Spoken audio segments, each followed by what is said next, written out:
All right.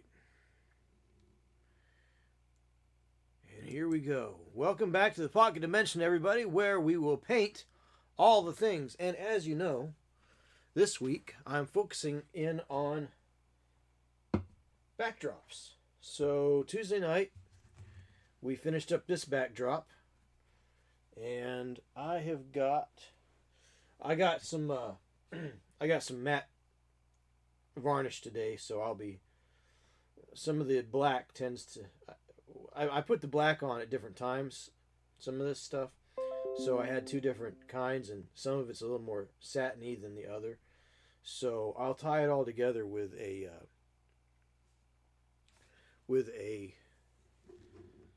bit of the matte varnish. Hey, Kristen Seeger, thanks for being here tonight. Good to see you. How's things going? So, like I was saying, I'll tie it together with some matte varnish, so it'll get rid of some of these odd, where these two different blacks, one's a little more satin than the other, where they kind of aren't gelling. But for the most part, I'm pretty happy with this. This is a little bit too straight of a line, but I guess if you have enough air current, enough air movement, it'll blow those clouds. And we don't know what's over here on the other side of the clouds either, so it's not bad. It's not bad. Not having painted anything since high school. Getting ready to go off. Oh, getting ready to get off work. Well, great. That's always a good time of the day. Get off of work. Have a little something to eat. Sit down and find something to relax with. Paint a little. Play a little. Listen to a podcast. Watch a movie. Lots of different things you can do after work. Hopefully it was a good day for you. So, I think we're going to go ahead and work on this one. This is going to be more of a Wild West sort of a look, I think. So,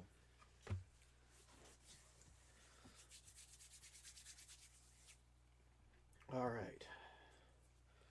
So I'm going to go a little bit thinner. I don't have a glazing medium, unfortunately. Well, let's see. This is acrylic paint, so acrylic paint will probably work with just about any additive that I add to it. So I'm going to add a little bit of Merlin's Magic Medium, which has some glazing. I think there's a little bit of glazing compound in there. I think there's a little bit of everything in there. So I'm going to start out with, what is this? Purple. This is Delta Ceramcoat Purple. I'm going to start out with that because I want to, my plan is to go, actually, the sky kind of gets darker the higher you look up, it tends to get darker. So it gets a little bit lighter this way and then back down to a little bit darker. I don't really want to try to do a sunset scene. This is going to be more high noon, sort of a bright daylight sort of a thing. So, yeah. So let's go ahead and I think I'm going to go ahead and do the highest part darker.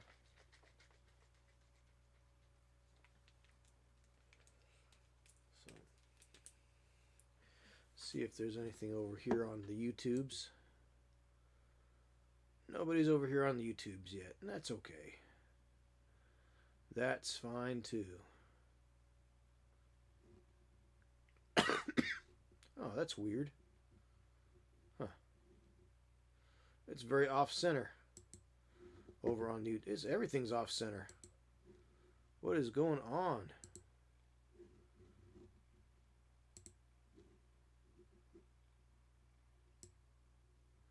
Let's see if we can make that look a little bit better.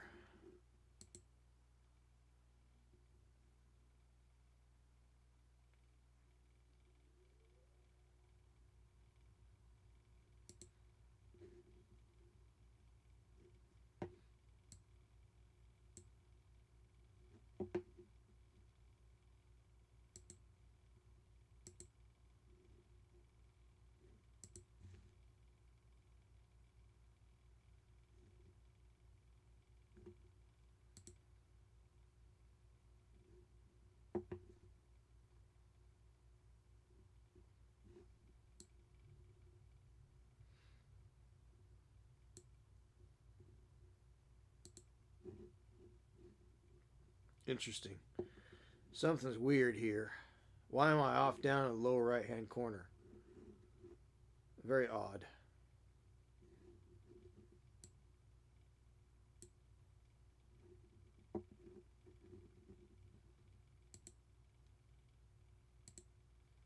Very strange. Well, I guess we'll just deal with it for tonight. That's really weird looking. Hey, Mac.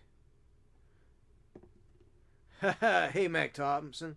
Um, I am working on backdrops. So I painted a backdrop this week for my spaceship miniatures, some old Star Frontiers figures and Star Frontiers ships, and there's that. And what else am I? I've got some Starfleet battleships as well. So I'm making some backdrops so I can take better pictures. So that's that. So that is what I'm doing tonight. And of course, this Saturday I'm going to be having my streamiversary, my 3-year streamiversary on Twitch. And of course, you're welcome to watch here on the YouTube as well. And it'll be going from 9 till at least 9 in the morning till at least 9 in the evening. The way these things usually do. So that's the plan anyhow. So we're going to go with a little purple up high, because purple is on the dark end of the blue.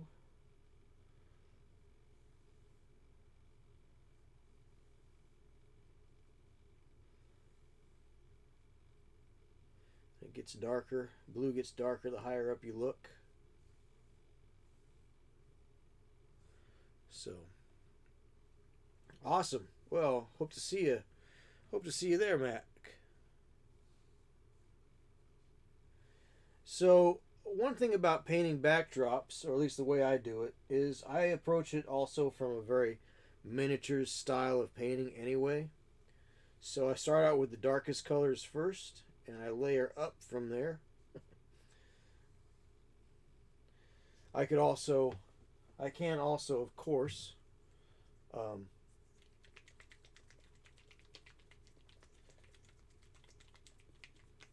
do wet blending and the like. So what I did there is, so I could cut the opacity and be a little more transparent. I used Merlin's Magic Medium, which is like an all-purpose medium by Cuttlefish Colors. I like to use it for when I have to thin things down that I don't particularly want to break with just using water. Sometimes you can break paint by just using water, so using a more specialized sort of medium can help mitigate some of the problems with just using water. You can always use water to work on your work with paints, but I find that some of the more specialized additives like wetting agents and glazing agents and drying retardants and flow aid, they're a little more dedicated to what you're working on. So add a little more blue in this as we go here.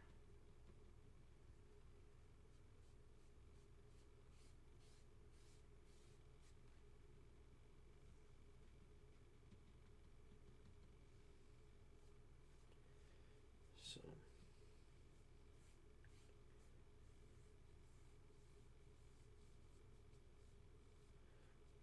let that mix and blend as we go.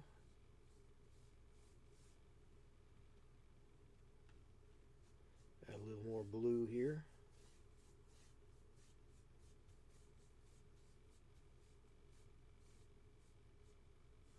And if you've ever been out west any, Colorado, New Mexico, Utah, specifically specifically Colorado, in my opinion.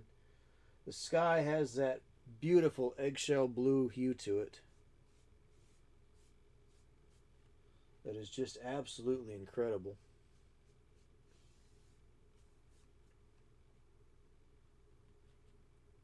It's cool and crisp and clear.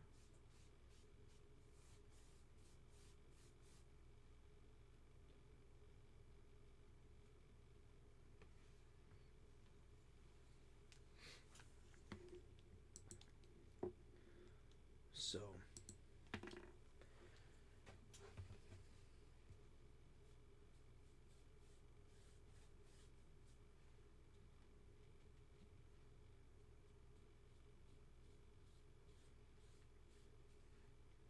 trying to get that overarching, arcing look that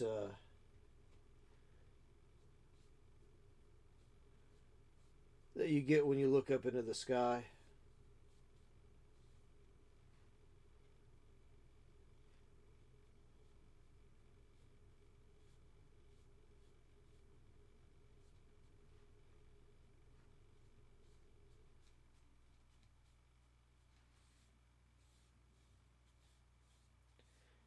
Probably if I had a wider brush, it would help a lot to get more, more. Excuse me, to get a little bit better blends going on there. Oh, okay, Mac. Very cool.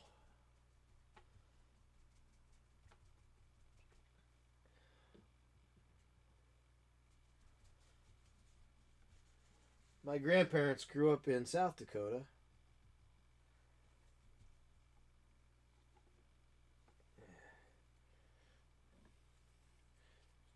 You might know, you might know one of the regulars on my Twitch on the Twitch side of the stream.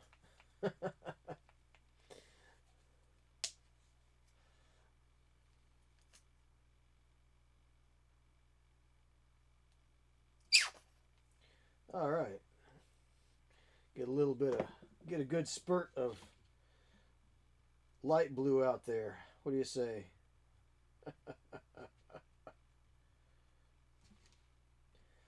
Same thing. We'll add a little, and I'm just using just basic craft acrylics for this. Nothing fancy. So basic Walmart Delta Ceram Coat stuff. Blue Bayou,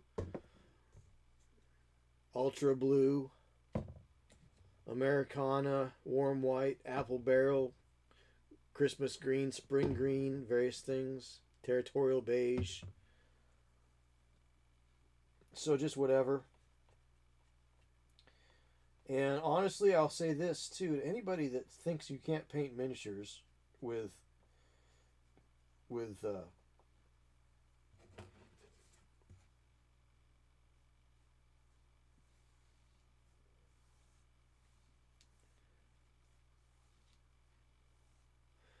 with craft paints, I defy I defy you strongly and wholeheartedly, because that's all I ever used to have for a while there. I started out with testers, obviously, stinky old testers enamel paints when I was a kid, when I really started. But when I got a little bit older and understood what acrylic paint was, um, of course, we didn't have a hobby shop in town really that carried acrylic paints like Citadel or Pactra or Polyes or any of those even. Um,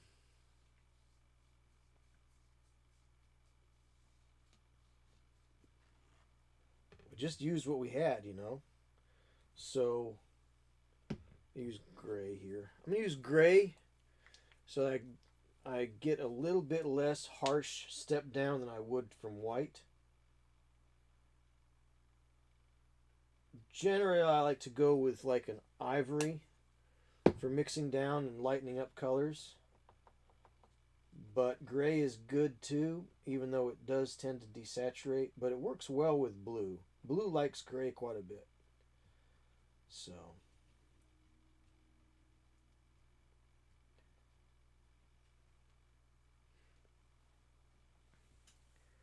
yeah, the western half, absolutely. western half of San Diego. Yep, absolutely, Mac. I got friends out in Deadwood, so old roommate of mine, his wife and family are out there.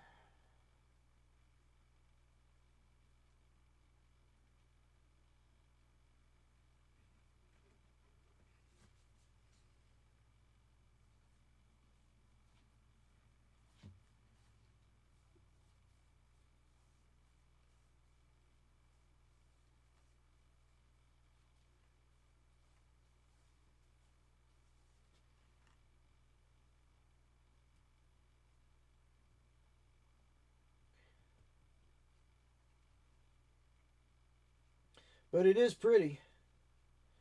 It's also very, very snowy out there, too.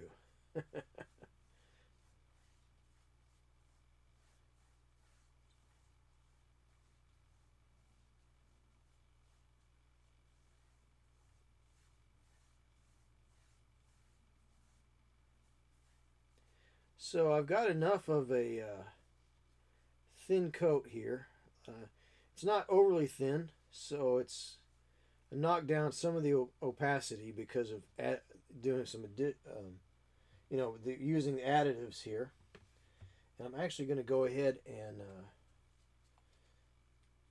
use some white to actually knock this down just a little bit more.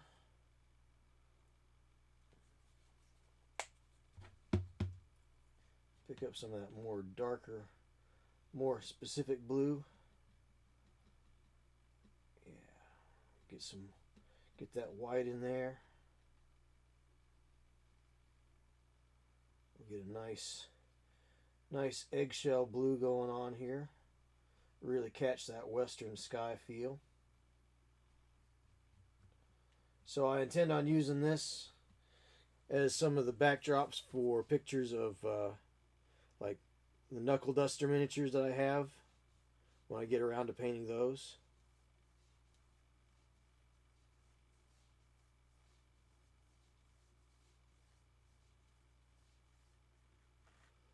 So, or it would actually work very well for science fiction figures as well. In a arid desert planet sort of a look. Let's see. We honeymooned in Deadwood. Nice. Ate at Kevin Costner's restaurant. Overpriced, no doubt. Spent a day at Devil Towers. Yep, that's over in Wyoming across the border, right? Running around the Black Hills, seeing all the sights. It was a good time. Absolutely. Absolutely. It's hard to have a bad time around there, quite honestly.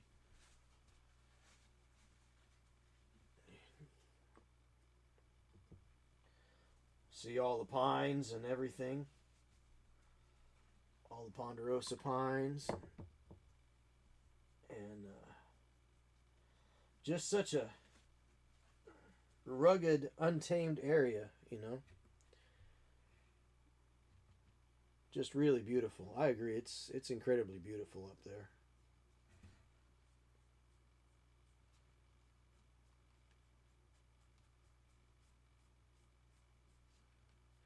So it doesn't take too long to do a backdrop, really. And as I was mentioning the other night,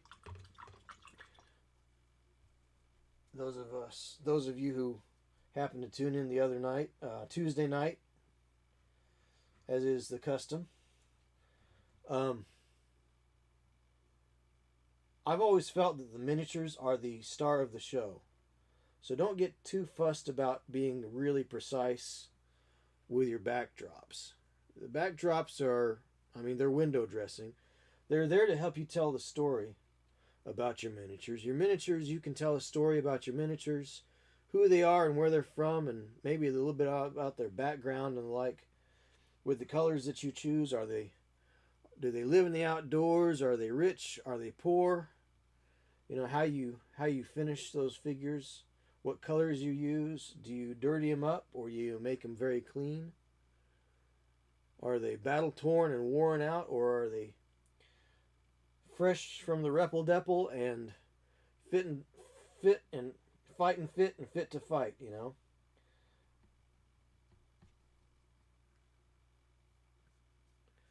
So those are all things you can tell stories with in paint on your figure. Your figure is the subject of a story, and much like a picture, a picture's worth 1,000 words. So the colors and how you choose to portray your figure, your miniature, tells the story. So we tell the story through colors. We generally consider sneaky, evil people, maybe denizens of the night, to wear darker clothes, right? Purples, blacks, dark blues, maybe reds, contrast reds and blacks. Maybe heroic figures might be dressed in blues and silvers, whites.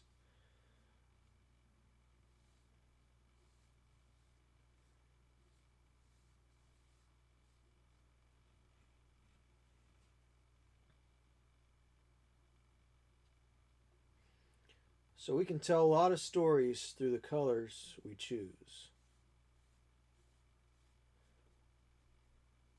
But the miniatures are the star of the show. A backdrop is simply a backdrop. It doesn't have to be precise. It doesn't have to be perfect. In fact, if it's a little bit out of out of focus, that's even better, right? So I want to try to get the idea of the painted desert with this. Painted desert, haha. I guess that's kind of a pun right now. Painted desert. So switching back and forth between sites here to catch the chat. I need to download Social Stream Ninja here before too long, or Stream Elements or something. So I'm going to take a little bit of this territorial beige, and I'm going to do the ground here. Do some groundwork with this territorial beige.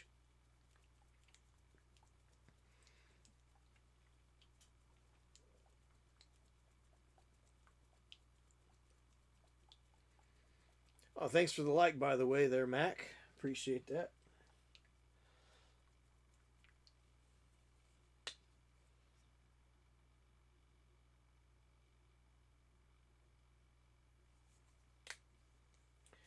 Alright, so territorial beige. Just pick that up, load it up, and we're going to do the ground here. Just like this.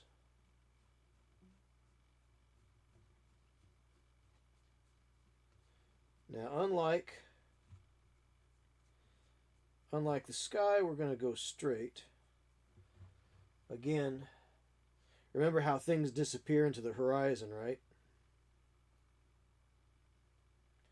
Pick a point wherever you want the horizon to be. Pick a point and draw your lines out there.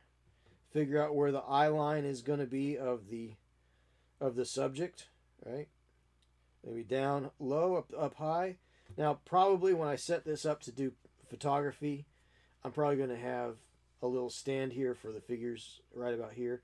So their eye line is going to be here. So we're going to follow the eye line from their eye line out to where their horizon is going to be. We need to consider where the horizon of the figure is going to be. That sounds really highfalutin. Don't worry about it. It ain't no thing. Don't get excited. Hey, Paladin, how you doing? Nice to have you. Thanks for joining me over here on YouTube. So working on some backdrops this week. So I finished up a backdrop on the last show on Tuesday night. So this is a backdrop for spaceships, taking pictures of spaceships. And here's the cool thing about it, right? Because it's outer space, there is no up in outer space, right? The enemy's gate is down. If you know, you know. So you can take pictures like this. You can take pictures like this, orient the spaceship this way, that way, whatever. You could take pictures like this, And each time you use a little section of this as a backdrop, you can tell a different story. You can put that spaceship in a different part of space just by what part of the backdrop you decide to use. So I thought that was pretty neat. But that was the one I worked on Tuesday night. And tonight I'm working on this one, and it's going to be trying to be reminiscent of the desert. Nothing really specific.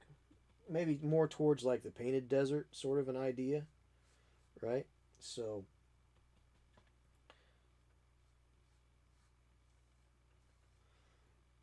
trying to get that eggshell blue to dark blue transition as you would have it as you look up.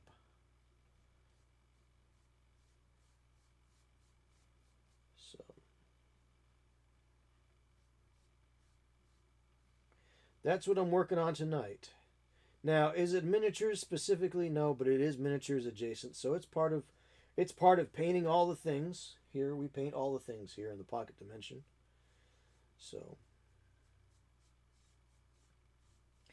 and I'm trying to go a little bit thin so I can see my pencil sketches underneath, but that's okay. Even if I don't, if I have just the idea of the pencil sketches, it's just fine. All right. So there's that.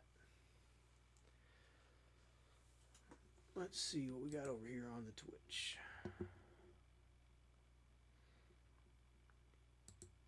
All right. So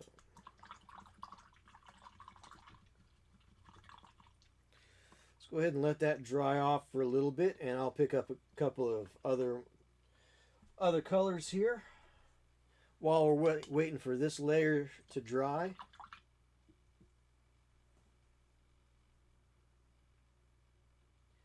So I'm not using anything fancy. This is just a Ziploc container top, which is fine because I'll just throw it away when I'm done using it as a palette. Generally, though, for painting miniatures, I do have my favorite. Now, I personally like to use a ceramic plate because the ceramic plate is hydrophobic. I can also clean it up just by scraping the old paint off, and if it gets too badly worn, I can always buy another one. But this has been with me for quite a while. I think it was 90 cents at Lowe's. Definitely less than $1. But I like to use a ceramic plate as my palette generally. And I got into that habit because, well, wet palettes weren't a thing. So at the time, didn't know about wet palettes, but I did know. This is what I knew. I knew that trying to paint on a piece of newspaper or using a piece of cardboard was really difficult. Then I got to thinking about it. Why is it difficult? Well, it's difficult because it's absorbent.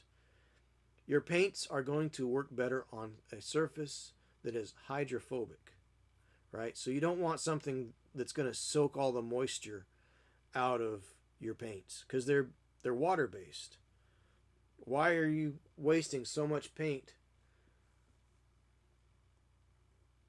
Why are you putting out so much paint only to have the majority of it dry on your palette? Well, you can avoid a lot of that and make your paint last longer if you use a hydrophobic surface. Now, a lot of people like wet palettes. I've got a wet palette. I haven't really gotten into using it.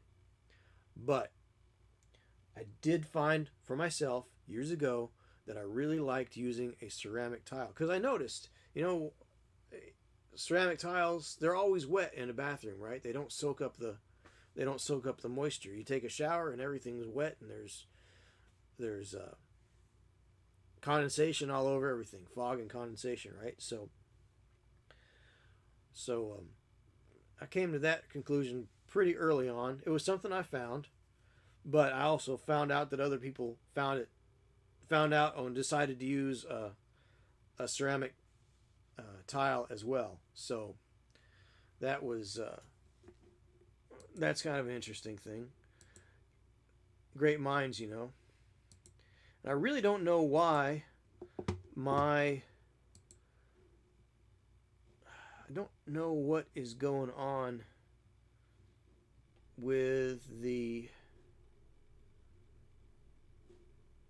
stream tonight. Why I'm not getting a full screen here. That is really like really weird, man.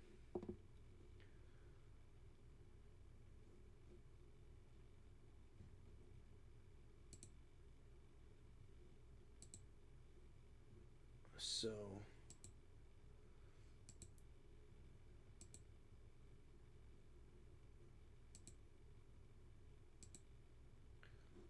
huh.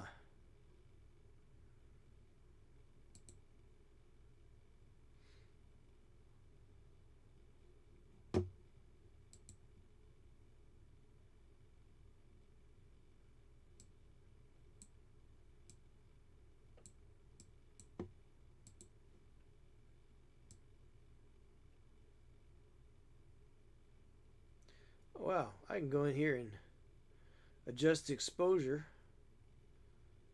so I'm not so blown out.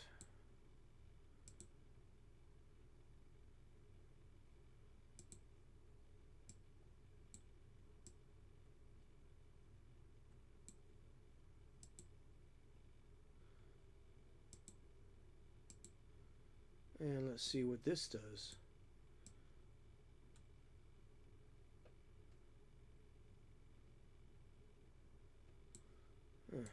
Interesting.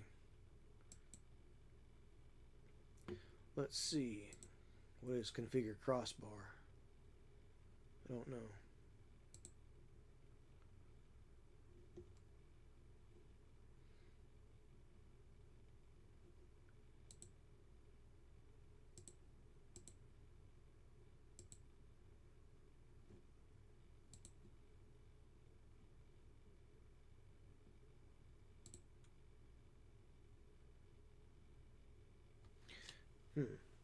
Very strange. Very strange. I don't know why. I don't know why I'm broadcasting in the lower right hand corner of the screen here.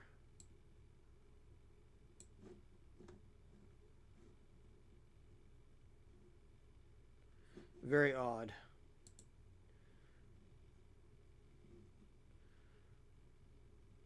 Very strange.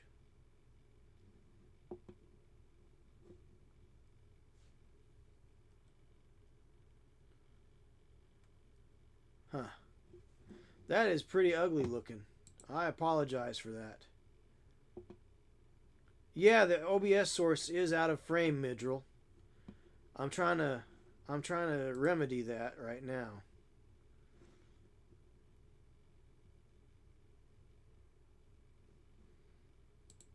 You got any suggestions?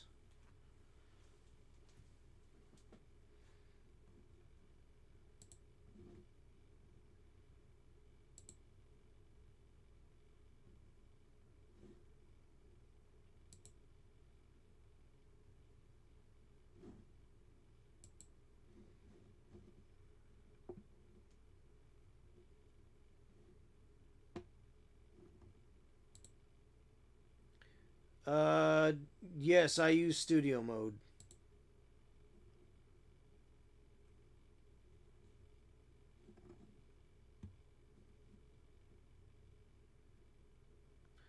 Snap sources to edge of screen. Source alignment snapping.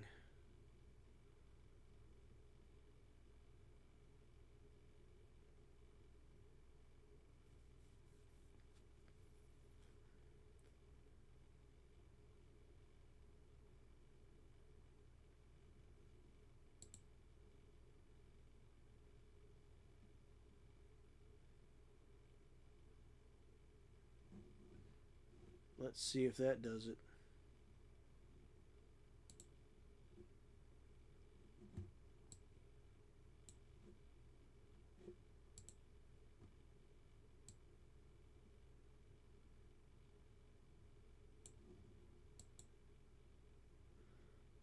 Smooth. You can select the source and go to transform center to screen. Maybe that will do it. Yeah.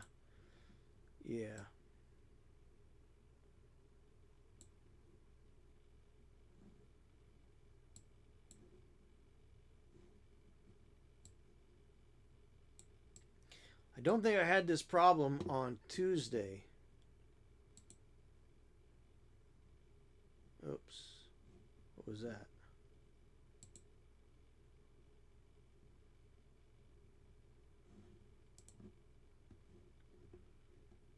Okay, really weird.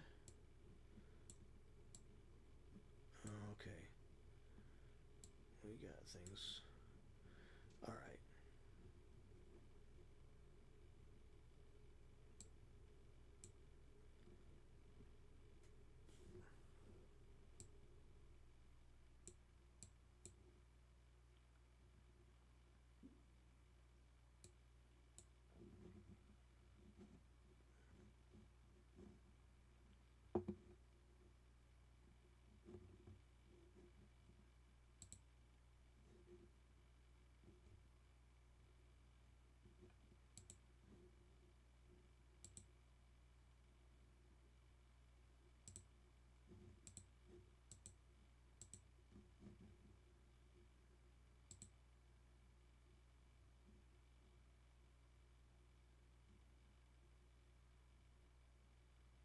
That's very strange. This is just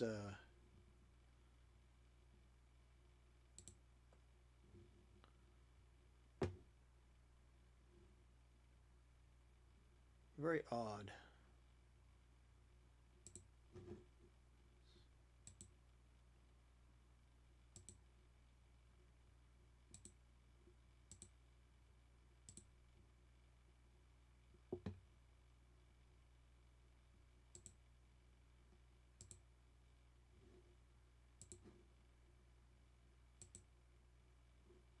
Transform. Here we go.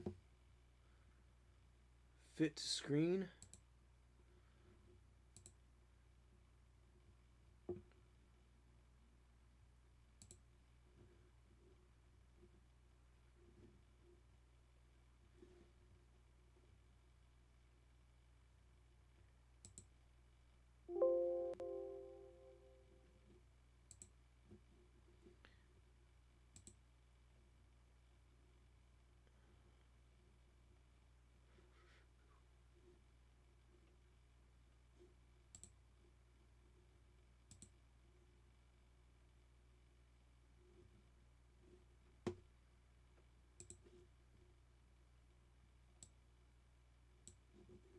I think that should have done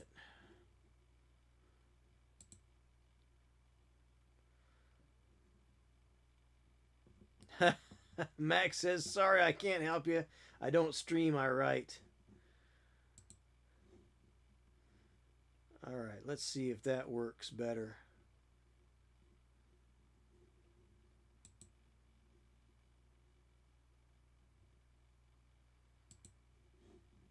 There's other things that are going on here.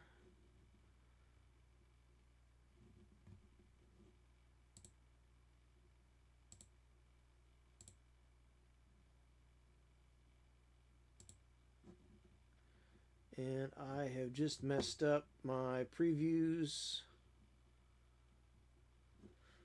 Alright, well, at least I think we've got...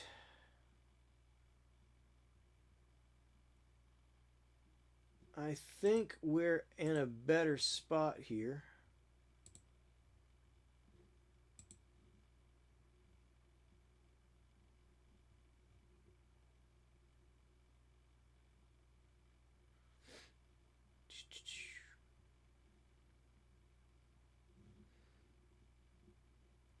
So, fit to screen. Actually, let's do this. Let's do this. Transform. Let's stretch the screen. See how that works.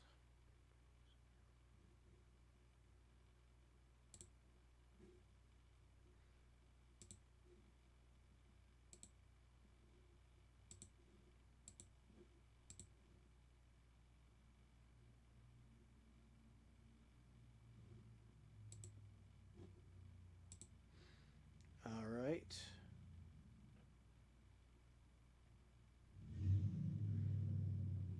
Okay, I'm still not seeing exactly what I want to see here on the back end, but I think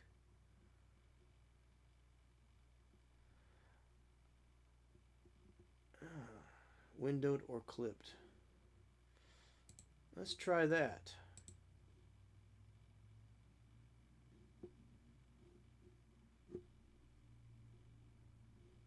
It's not terribly out of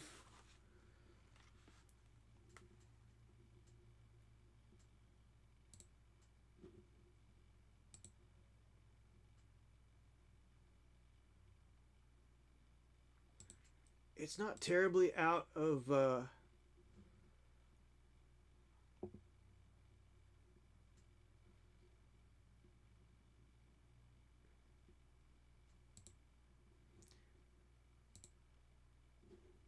it's not terrible.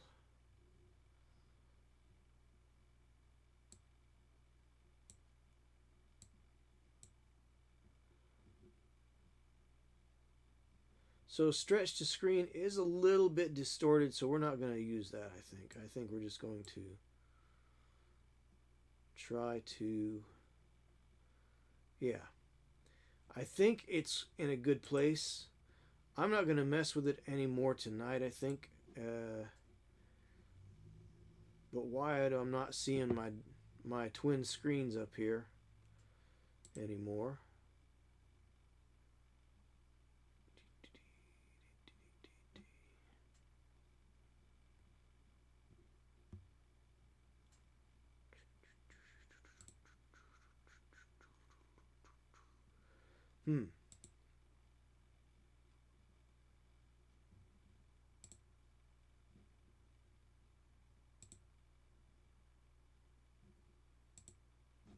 Very strange. Preview scaling. Scale to window. Oh, nope. Edit.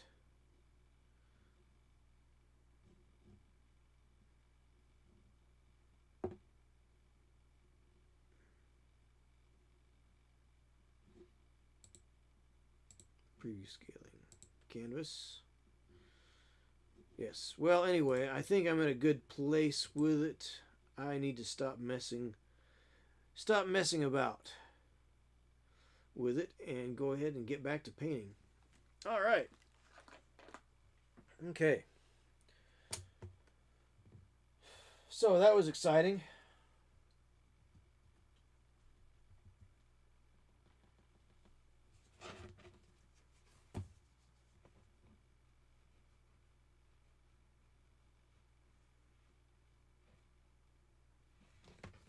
So we'll go ahead and just make a nice sort of semi-straight-ish. We'll flatten out that horizon just a little bit. I think.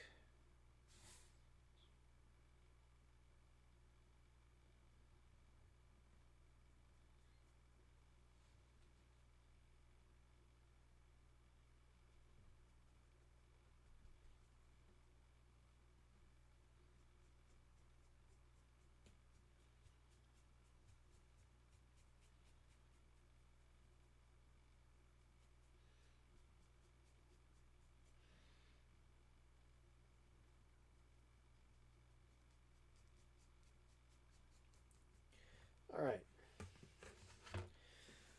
Good. Good.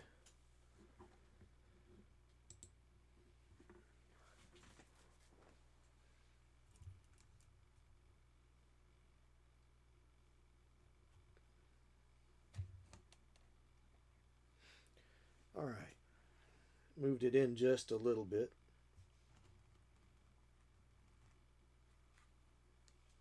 Hey Blades, how you doing? Good to see you. Just trying to organize this a little bit better. As you know, I reorganized my hobby space over the holidays. Took a little break there, you know. So I'm just trying to get everything back in order, and I boomered the back side in my OBS tonight somehow. So I've been trying to unboomer it. Oh, thank you. I've been trying to unboomer it here this evening. So thanks to Midril. Midril gave me some good ideas and some good pointers to try to get that worked out. So we're just gonna do some buttes and maces, maybe some hoodoos.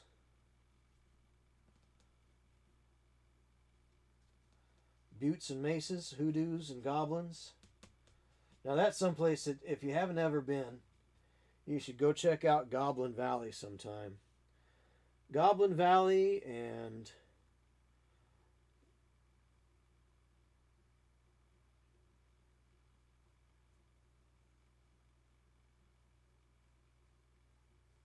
Goblin Valley and Dead Horse Point, Canyon de Chelly. I tell you what, those are places that you should go and see. You should go there, at least go out west, rent a van, rent a car, and just drive and see all sorts of great, wonderful things.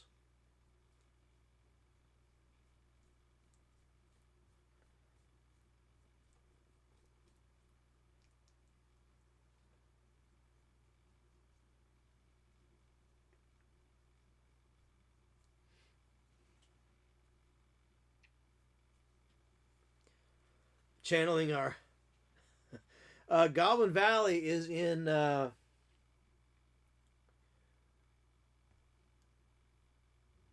believe it's in Arizona, I think, or is it Utah? I can't remember. You'll have to look it up. I'm afraid. I'm sorry. Channeling the inner Bob. Yeah, I guess. I guess.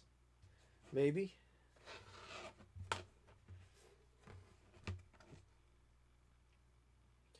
We'll do a little butte out here in the distance.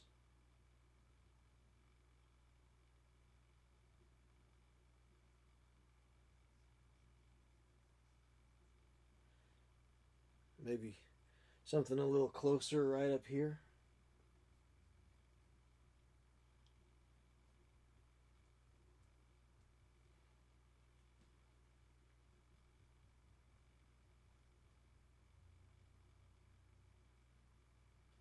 Maybe another little formation out here. Don't know.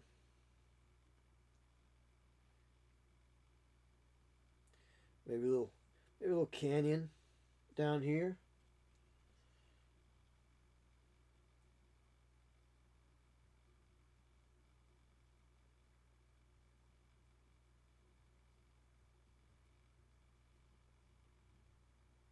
Just kind of blocking in some ideas, you know.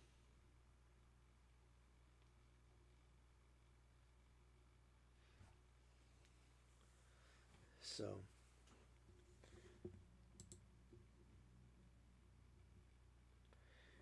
Mac Thompson says, agreed. Once you hit the Rockies, all the way to the Sierras, the most magnificent, awe-inspiring, colossal, breathtaking landscapes one might ever see. Absolutely.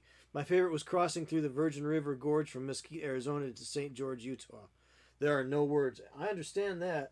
I don't think I've ever been that route, Mac, but you're not wrong. I don't think there's really a bad place in that whole. I don't think there's any bad scenery in that whole Four Corners area, you know.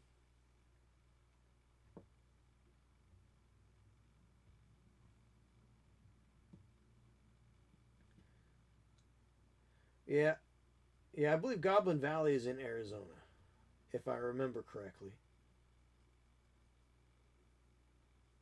Goblin Valley, Utah. Dead Horse Point. I think no, Dead Horse Point was. I think it's Utah. Cause Arches. Arches is in. Arches is out there. It's been so long. I'd have to. My geography. My brain is not thinking geography right now. I-15 between Vegas and Salt Lake if I ever get the chance. Well, I hope to have the chance here before too long. I would like to go to Valhalla maybe next week. Not next week. Next year. Valhalla is a gaming retreat put on by Wargamer Girl and her husband. They took it over from Sean from Blue Table Painting years ago. And it is just, it's no tournaments. It's just a place to go and play games. Okay, so most gaming conventions are between about 4 days long, right? Vendors show up on Wednesday, load in, go through the weekend.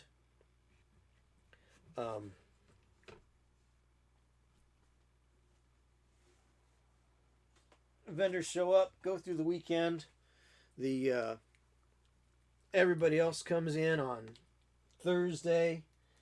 So what happens is you go to a convention, and for me, because I work with a company, it's the only way I can go to those conventions. I play the company games, and I go to the conventions, and it's work, and it's fun. I get to play a couple of games that I really enjoy. That's why I do it. But it's not relaxing, okay? It's work. It's just work because you're dealing with you're hosting games for people, for strangers. You're trying to teach people the game. You're trying to you hope they're having a good time. You know how it is when you run a convention game. It's fun, but it's also stressful. It is actually work. I think my day job, when they hear about me going to go play games all weekend, they think it's all fun and games, but it isn't. It really isn't. It's difficult. It's tough work.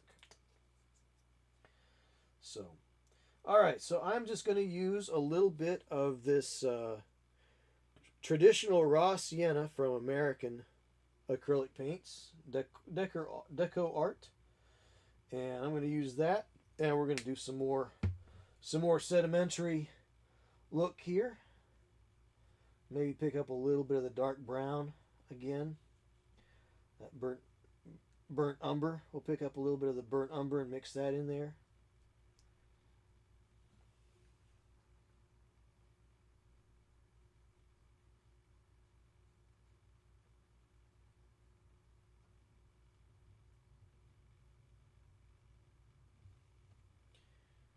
We'll just kind of do the thing.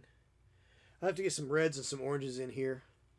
Those are fun. I'm doing one with about 20 friends at a lodge in Upper Michigan this May for 4 days. Nerd Game Fest of epic proportions. Absolutely. Sounds terrific. Sounds like a good plan. Just get together with some friends and lock the door and roll the dice. But Valhalla is pretty cool because they actually have a world chef catering. A world-class chef catering. So all the food is included in the price. The only thing you don't get is, because it's Utah, you don't get booze. So boo to that, but you can bring it along, but generally it winds up getting shared, and from what I understand, nobody's made a case of beer last past the second night because there's a lot of people there, and everybody wants to have a cold one with hey, let's talk facts as facts. Steak tastes great with beer. So unless you choose to abstain, which that's fine too, probably better for you. In some cases, it's best for people to stay away from that, and that's fine too. No shade there. Nothing wrong with abstinence.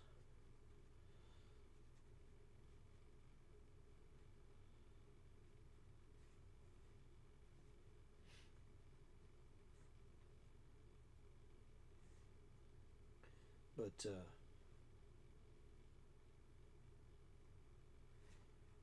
Yeah.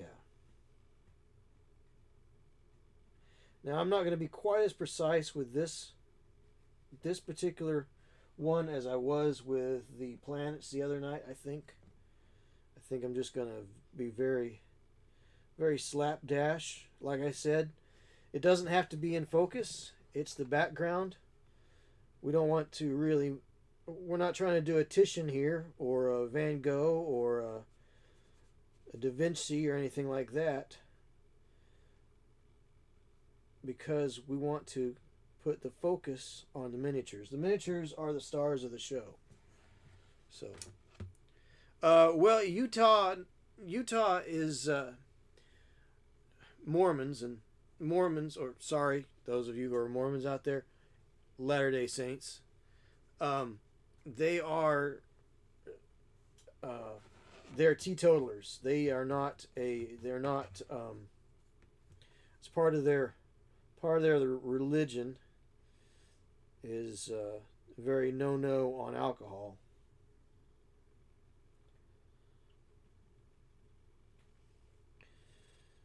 I could get into theological talk about that, but I'm not going to, because everybody here is welcome, and I wouldn't want to make anybody feel unwelcome for that kind of thing.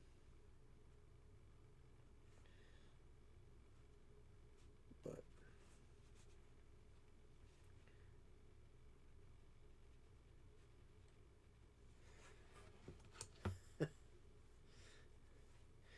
yeah, you can only get booze from a state liquor store there, and you have to be a resident to buy it. Or if you go into a drinking establishment, you have to be a member of the club. So basically you have to have somebody sponsor you into the club. So basically you walk in and somebody says, "All right, I'm sponsoring them." I mean, it's very it's very open, right? It's not really super formal,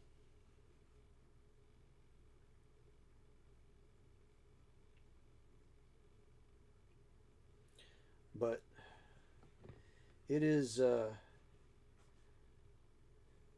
is a bit jarring when you go the first time.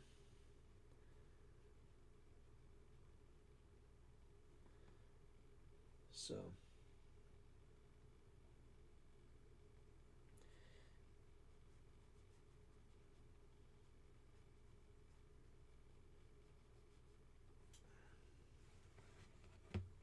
scratches off Utah's retirement state.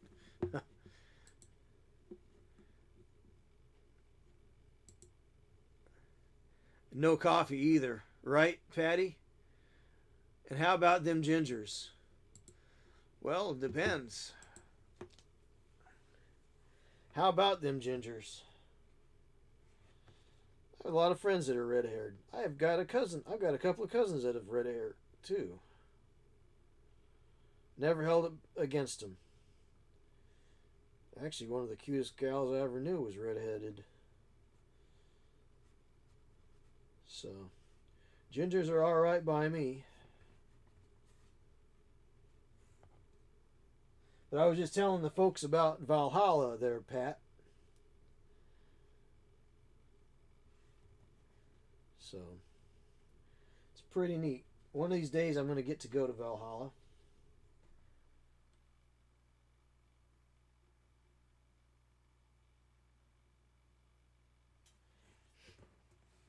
I hope. Yeah, next year would be great. If I can save this year, I think it'd be terrific to go out there next year. Barring any tragedies.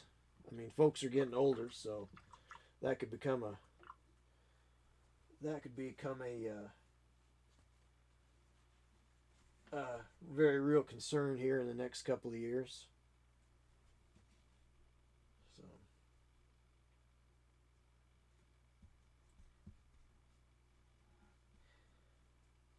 but anyway, if I were going to do that, I was telling Mac Thompson over here in on the YouTube side, and I was telling him about we were talking about traveling out west, and he was telling me about a really nice road that he took one time, and it was I-5 between Vegas and Salt Lake. He said that's a real pretty drive. So so we were talking about that, and I think if I was to get out that way, say to Valhalla, I might rent a car and take that road. I-15. I-15, sorry. I can't read, evidently. I-15. He says, no coffee? That's downright unfamiliar. Yeah, I guess. My family's mostly Scot. Red hair runs rampant, he says. Mac Thompson over here. So, I don't think I'll be doing any drinking. I didn't do a lot the first time I went. Yeah, well, that's the thing is, from what I understand, no case of beer lasts more than 24 hours anyway. So, I mean, and let's face it, if you get sloshed, you're not going to enjoy your time there probably. And so, so it is what it is, right? Oh, drinks on me, right? Hey, thanks for wetting my whistle there, Pat. Tonight I am washing down my dinner. I got a hot and ready from um, Little Caesars. So tonight the fine drink, the fine Colorado drink of Coors Banquet beer. Been a favorite of my family for many years. We used to smuggle it back east from Colorado whenever we went out there. So anyhow, thanks for wetting my whistle there, Pat. And yeah, that's as you I'm pretty moderate in my drinking habits, so I can make a 6-pack last about 3 weeks. But I do like to have something to wash down a pizza every now and then, you know. So, but yeah, Midroll, it is coming together pretty quickly. Um, it's just basically filling in shapes and letting the shapes tell you what to do. You know, if you've watched Bob Ross, and if you paint miniatures, the skills really do cross over very easily. And as you saw, I started out with the darker shades, right? I'm building my layers up, kind of like painting miniatures. So I'm gonna don't know if celebratory ale is good, but yeah, I wouldn't want to spend any of that time feeling sick or hungover. Absolutely, Pat. All right, I'm gonna turn off my microphone for just a minute while I use my Vortex mixer.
All right, ears are back on. So for some mead for the holidays, I've been dry since the cancer thing. Yeah, well, and that's the thing, Pat, is a health concern like that definitely takes priority. And sometimes the things we eat and drink can have an effect on how our bodies deal with a health concern like that.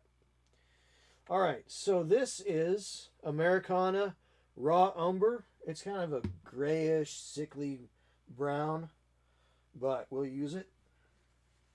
So, yeah, I mean, when you have that particular sort of thing, sometimes it's better to abstain as well.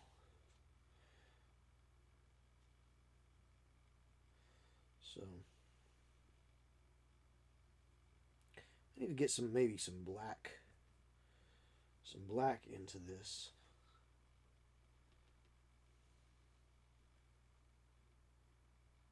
And I've done most of this work with this big ugly brush here.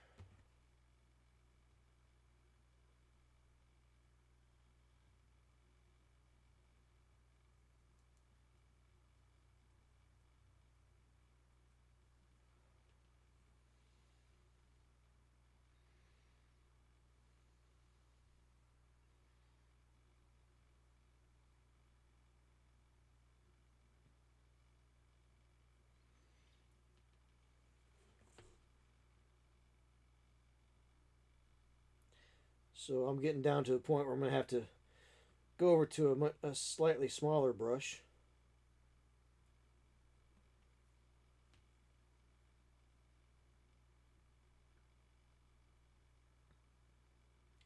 So start pulling out some details. Like I said, we don't have to do a lot of detail work on the backdrop. But remember, the miniatures are the star of the show.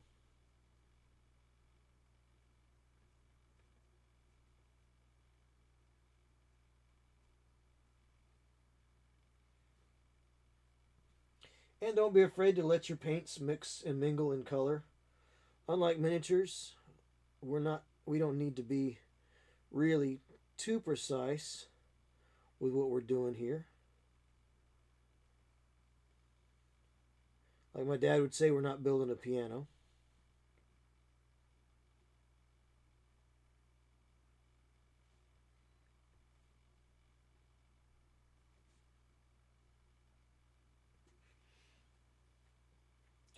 All right, I think I'd like to get some oranges and some reds in there.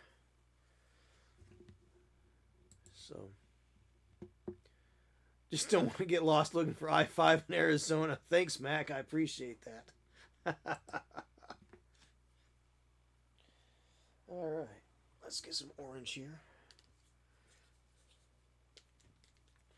With a little orange, we'll start putting some paint in this painted desert scene here. This is thoroughly fictional, of course.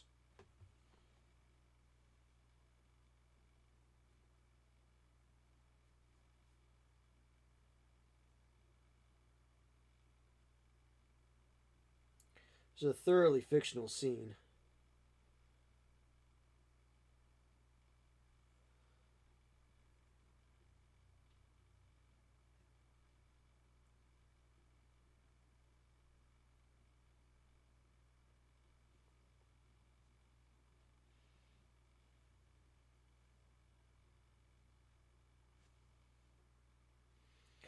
And we can just let everything mix and mingle. Doesn't have to be. We're not looking for a lot of precision with what we're doing. Remember, I said it's better to consider this being a little bit out of focus as opposed to terribly, terribly precise. I'm not going for precision here tonight. I'm just going for more of an impression, right? So we're looking, think about the Impressionists, right? So when you look at an Impressionist piece, it's very splotchy, kind of all over the place. There's not really a lot of definition. The definition doesn't happen until you step back from it. So we're doing the same thing here.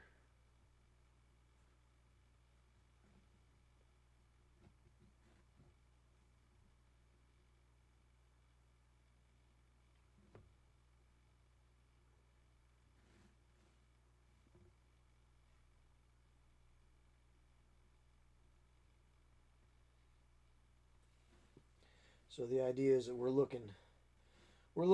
standing right up in this area, and we're looking down here. So I'll probably give this stuff all a little bit of more of a chance to dry up here.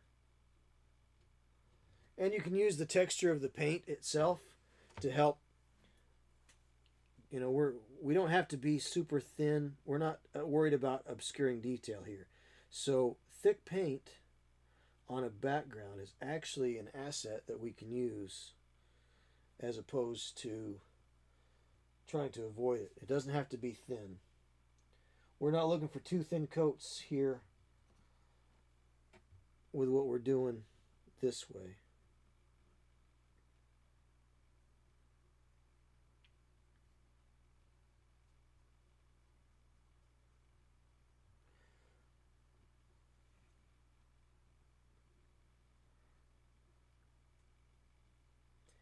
We're just looking for,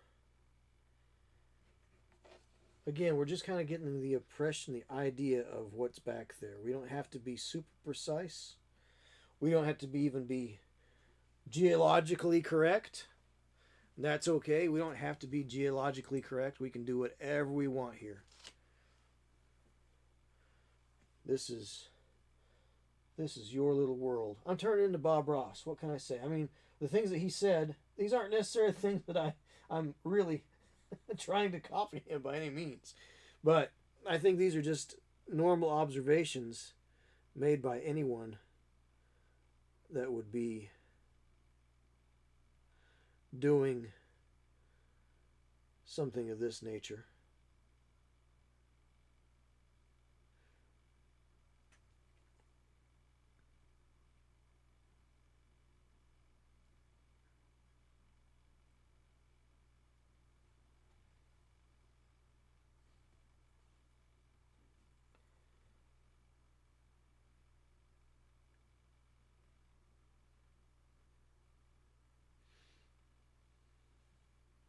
All right, I'm going to let those dry up.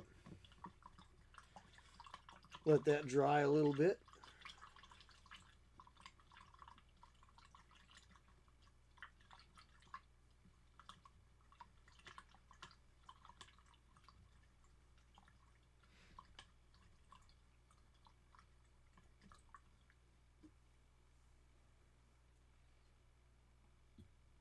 But yeah, like Midrell says, notice that this does come together pretty quickly, and you don't know where it's going to take you, and you can stop wherever you want to stop, right? You don't have to take it all the way out to some prearranged place. You're not looking for it. So this would probably be fine if I stopped it right now. I'm not going to stop it right now. So let's get we'll use a little licorice here, licorice black. And put that on the palette. Now generally you don't want to necessarily use black to darken things up, but I think it'll be okay this time. These are backgrounds. So when I take pictures of miniatures, I thought I might like to have backgrounds. So this is kind of inspired. This is something I've been thinking about for quite a while. But one of the members of the Build Paint Play group on Facebook, who also paints with Ralph Artha from time to time, has been putting backgrounds in his pictures of his works. So I said, I need to get off my butt. I got all these canvases. I need to get off my butt and do something about it.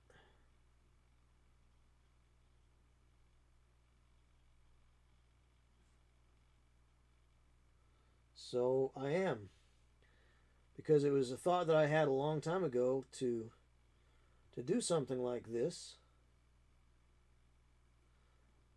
But I just never had the time to get it done, or the space to get it done. And now that I reorganized the pocket dimension, I'm in a slightly better position to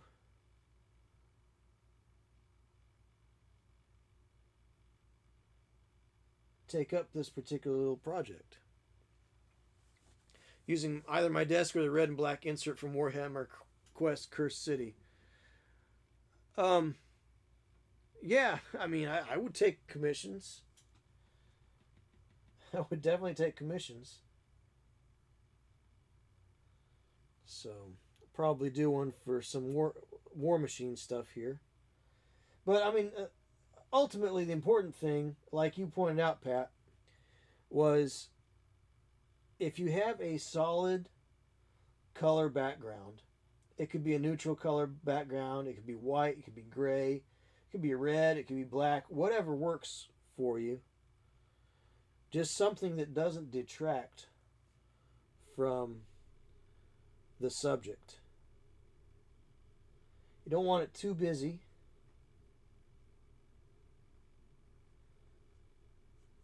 Right? You don't want it too busy.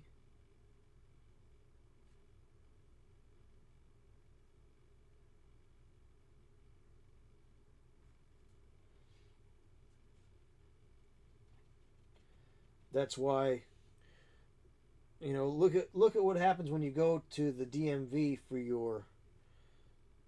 to renew your license, right? What do? They have you sit down in front of a blue or green or whatever color or something with a pattern on it. Maybe it says state of, wherever you are. State of Nebraska or whatever.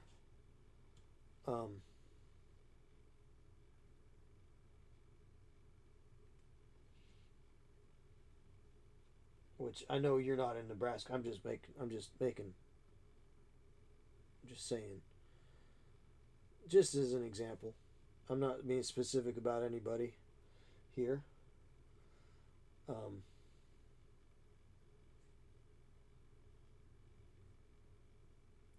Just giving a little bit of an outline just to kind of delineate things. A little on the comic booky side, I guess, but we're going to lighten that up a little bit as we go.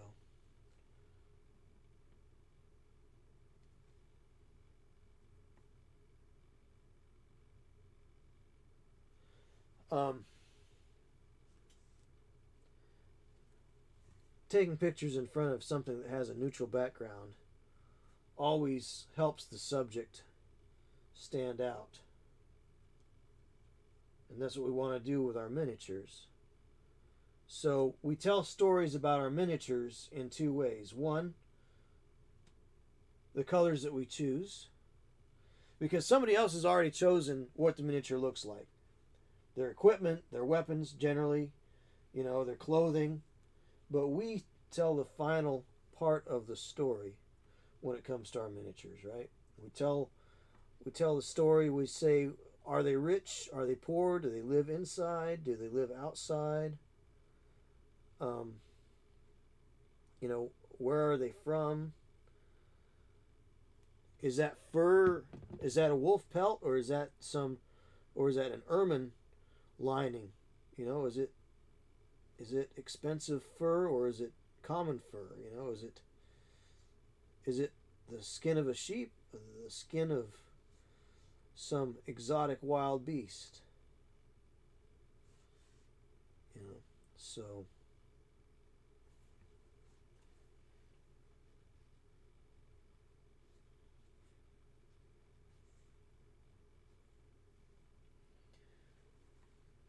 we tell stories about our miniatures as we paint them. But you can also place them in scenes. You can make up little scenes. Maybe you've seen, like, I think it's the DM's Guide, a fella from Australia. He did some collaborations with Professor DM here a while back, and he kind of showed off a little, almost like a proscenium, sort of like what you would see on a stage, maybe in a stage play, where you could place your miniatures. And I think he was talking about it maybe from like playing online. Um, but it also kind of fueled that idea of making up little scenes and little stories with the figures that you've painted. Where are they now? What are they doing? Why are they there? Is it a marketplace? Is it an old castle ruins? Is it a camp of some enemies? You know, what exactly is going on there, and what are they doing there? So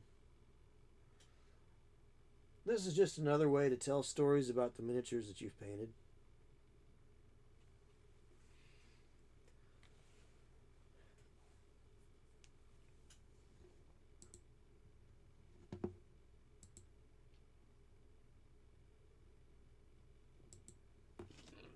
So, but yeah, Pat, that's if you ever got a wild hair idea and you wanted me to do one of these little things for you, um, hit me up and I'll give you a fair price. But it's nothing that you couldn't do. I've seen your skills. You are just as skilled as anyone. You could do just fine. You could do one of these just fine, and probably get more of a idea of what you wanted yourself more than anybody else. You know? So, folks, by the way, go check out my friend Patty's Parlor's games on what is that? Uh, oh, my mind is a blank right now. Go ahead and put your link in there, Pat, for mutants and whatever else you might be working on. Mutants is a sci-fi skirmish game, miniatures agnostic, that is kind of, if you've played Dead Zone or the current the new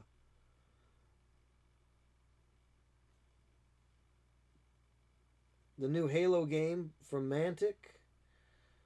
There's a lot of play forms in there that will be very very familiar to you, but it plays smooth, plays fast, and it's right in the wheelhouse of the current trends in miniatures gaming. I hate to use the word trends, that sounds horrible, but it does meet a lot of those trends that are preferences. Let's say preferences. Trends is such a nasty word sometimes. Trends mean something won't be around, right?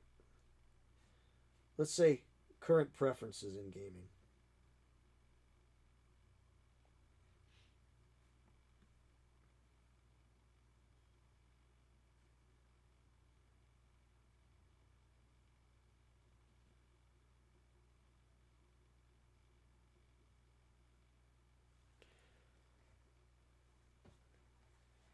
Second edition is going to eschew the grid. Well, that's great. Eschew is a good word. I like that word.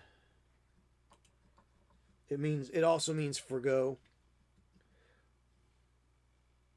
It also means leave behind. Or put aside. I think people get stuck on not having a dead zone mat to play on. Yeah, I mean a dead zone mat is only a 3-inch grid, so you could take any piece of paper, or you could take a neoprene mat, a cut down neoprene mat. You can actually get neoprene mats in 2x2 and 3x3 for fairly inexpensive anyway. You could draw your own. Again, Patty is leaning into that DIY thing, so what keeps you from getting a mat and drawing a 3-inch by 3-inch grid on it? with a Sharpie marker. You don't have to have a dead zone map. It's a 3-inch grid. So what he's leaning into is that DIY spirit, folks. Let me tell you, the idea of having everything handed to you from one company, that is a fairly recent phenomena in tabletop gaming. So back in the day, if you had a set of rules, you had to source your own figures, and if you couldn't source them, you had to make them. And you couldn't get everything off from one. There was no one-stop shop. So if you wanted to play Chainmail or some of these games from back in the day, anything by Tony Bath or Joseph Morschauer or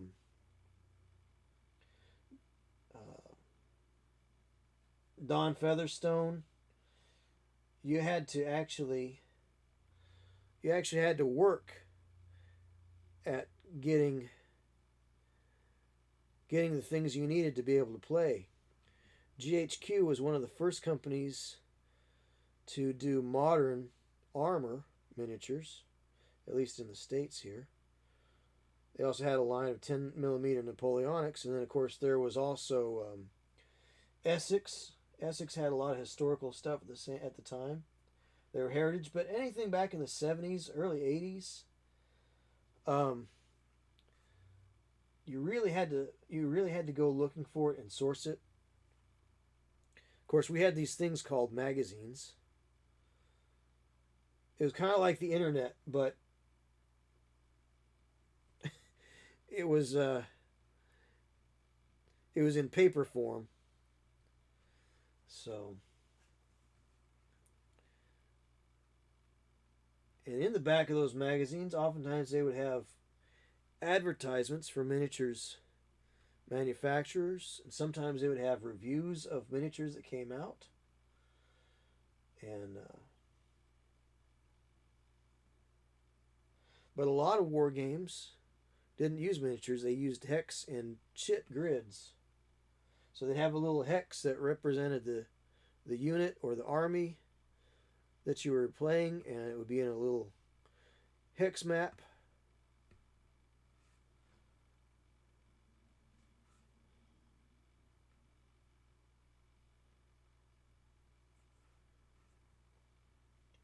So then Games Workshop came along and said, we're the one-stop shop. You can get everything that you need right here to play our games.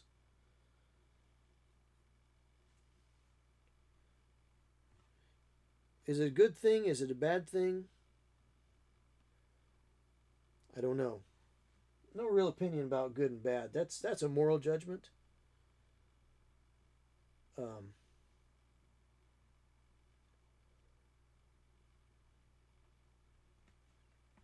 It's a corporation. Corporations are by their nature amoral. I mean,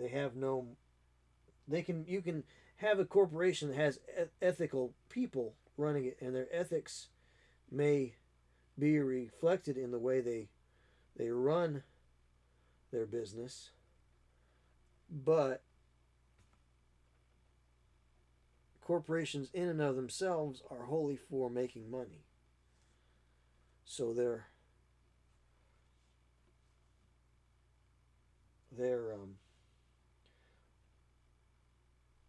philosophically speaking, economically speaking, they're an amoral organization.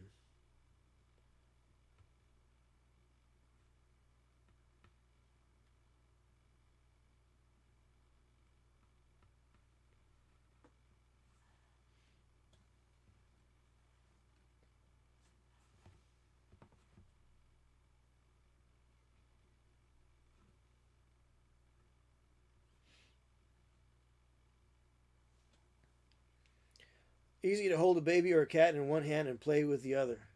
If you think it's worth keeping, I'll keep it. It's kind of what I thought when you could get a dollar foam core board and make a board in terrain. Yeah, I mean, I don't know. I think I think it's fine. I don't know that you would necessarily need to get rid of it. I mean, people can always use if they don't want to use the grid, they could use the. I mean, they could measure with something. But the thing about the grid is that space, it doesn't represent exactly where your figure is. It's a zone of control. It's more like instead of playing man on man defense in basketball, and I know I'm only 5'5", but I have played basketball in my I've played quite a bit of basketball in my time. Um,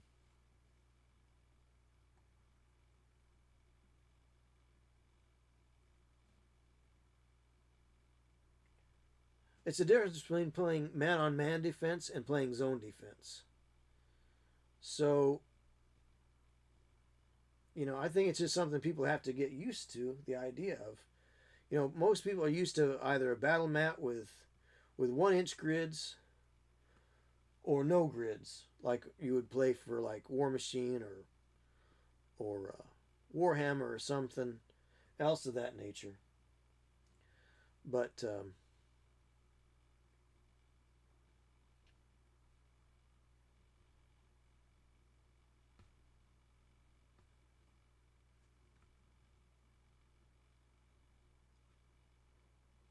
you know,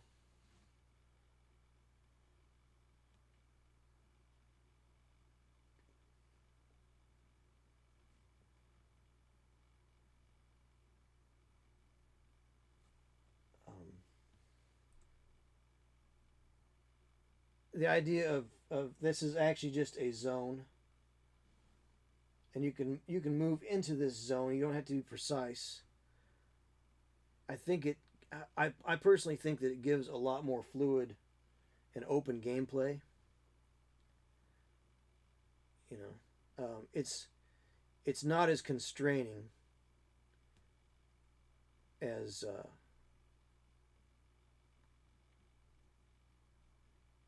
some of these other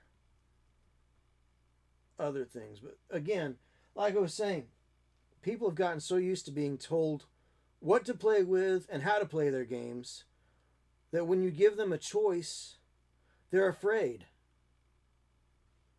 They are absolutely terrified of trying something new, or the whole idea of miniatures agnostic games, right? Where it doesn't really matter what manufacturer you use. You just have to use a miniature, and you can modify it as you see fit to represent what you want to represent in the game.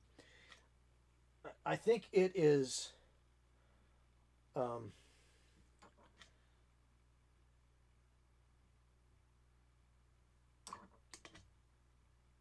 I think it's freeing, but a lot of people are afraid of that freedom. They're afraid of that constraint. Yeah. Hey, Kristen. Thanks for coming back. Just got a little more done in your absence there. It is coming along, and like I said, it doesn't. I'm not going for real specifics here. It's really just kind of open and flowy and floppy and sloppy. We're not worried about being precise.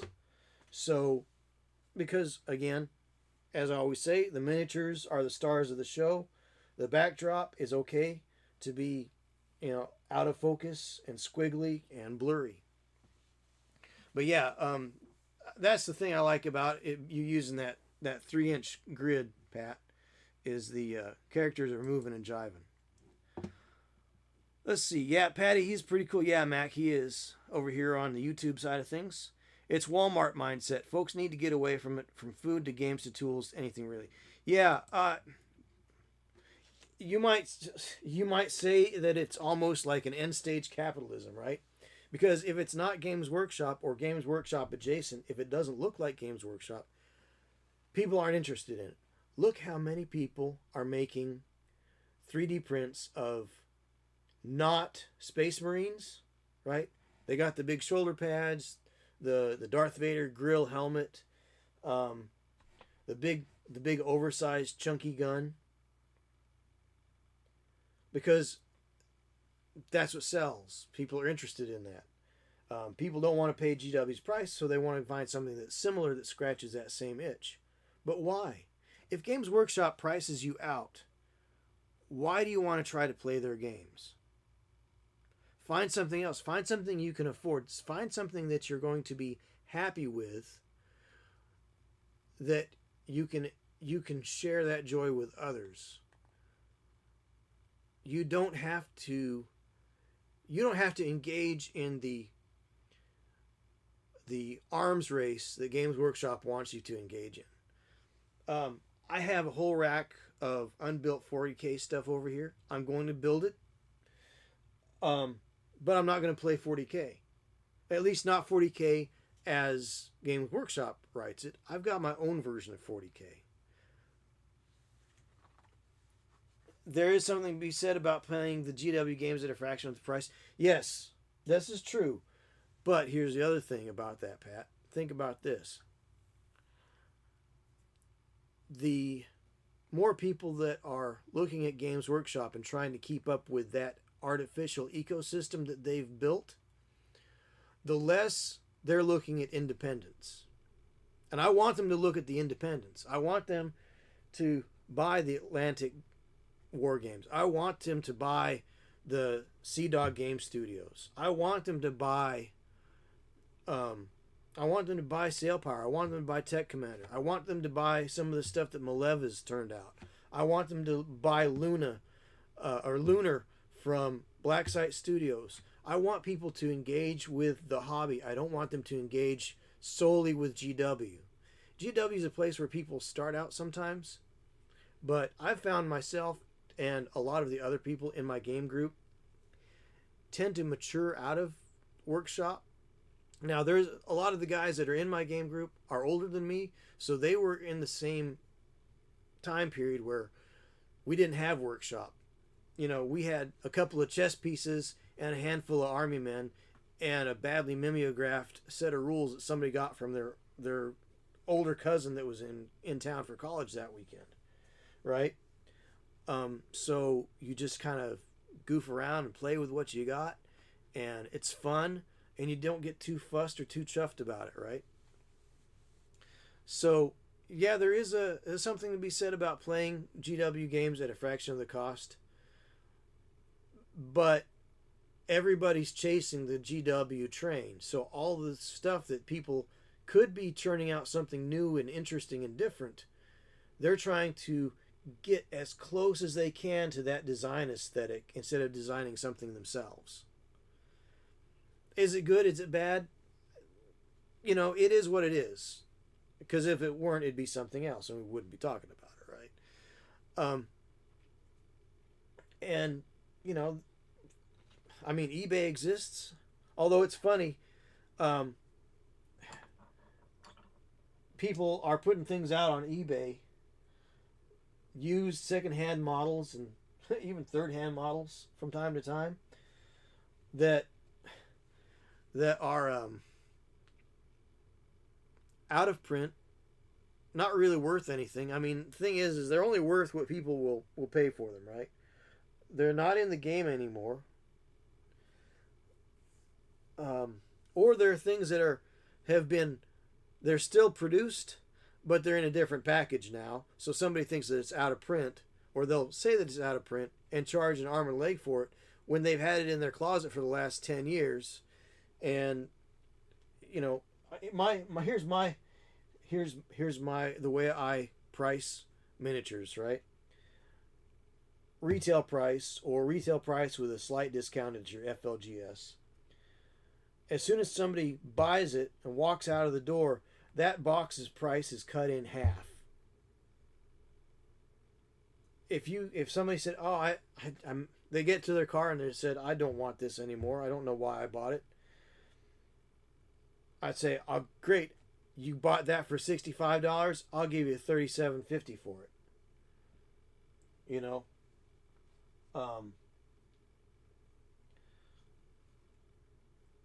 miniatures as an investment is a really bad idea.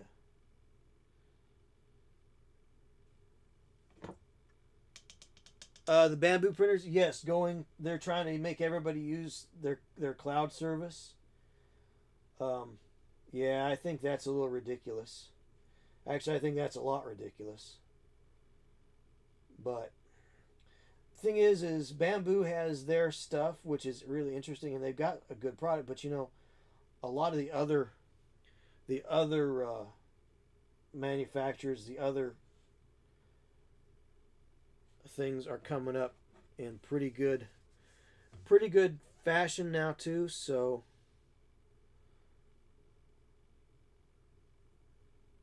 there are alternates that are going to be doing the same thing that the bamboo printers are doing right now. There are alternatives.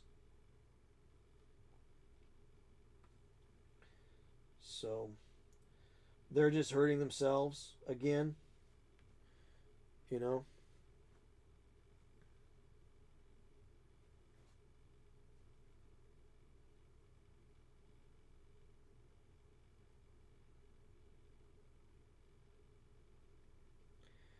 But hey, what would these large companies, corporations be if it weren't for their the self abuse that they engage in? You know.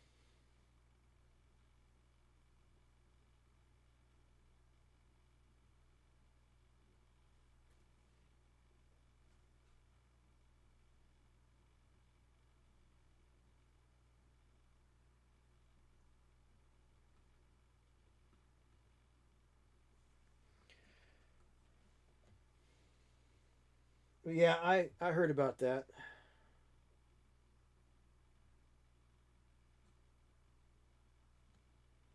I don't know that I have a big an opinion about it, other than it's just more corporate abuse. Why do I want? Why would I want to be on the cloud?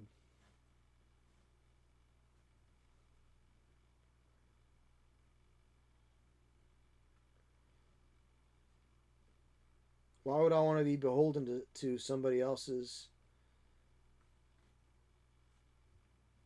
computers and integrity? And what happens when those servers go down? What happens if Bamboo goes out of business? What happens? I mean, what happens to everybody's files and such, right?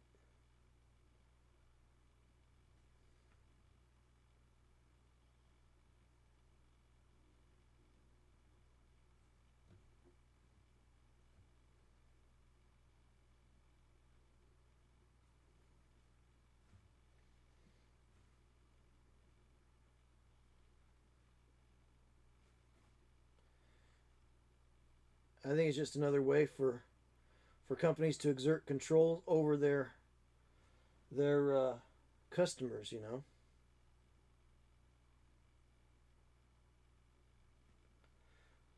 Again, it's that we have to tell you how to use our product because we don't want you to use our product the wrong way.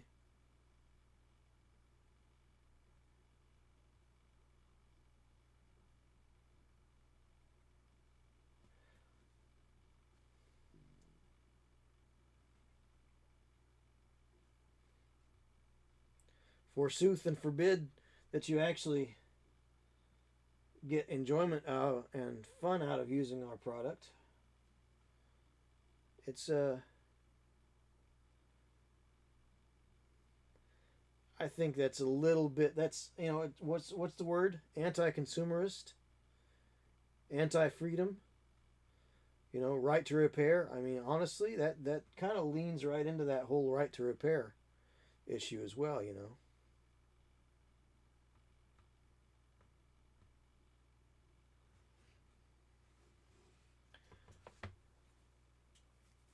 So yeah, like Matt was saying, it is that Walmart mentality. All right, Patty, I will give Pumpkin a big snuggle for you, and hopefully I will see you on Saturday. But yeah, own nothing and be happy, right? Rent digital books or office software from a near monopoly. Yeah, absolutely.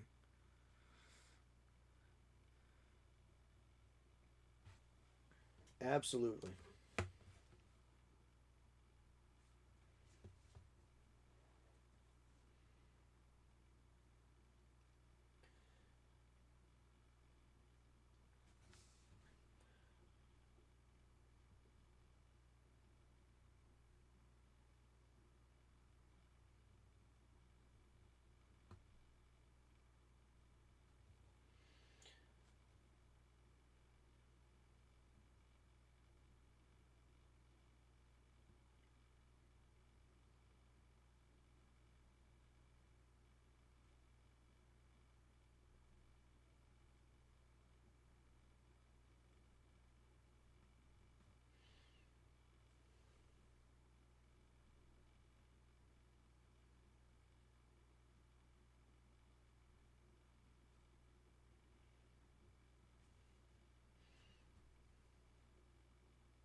or so they say.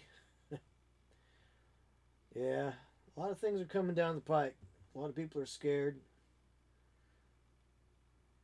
A lot of people are worried.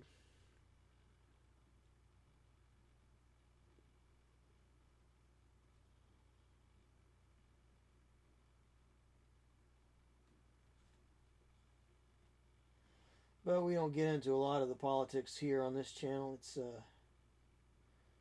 that's a fight for another place, another time, other people.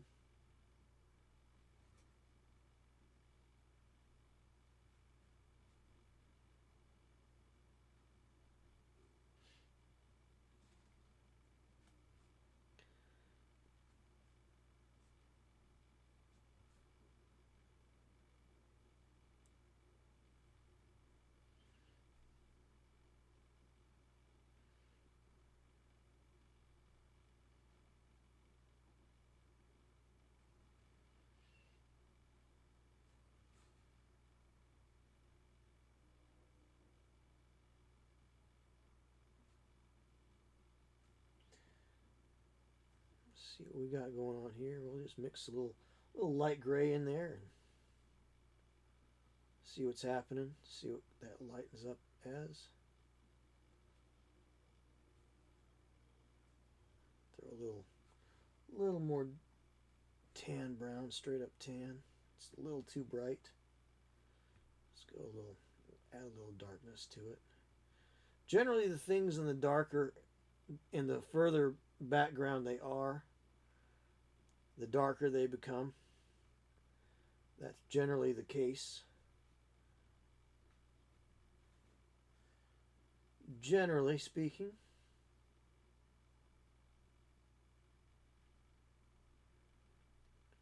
So I'm trying to keep that.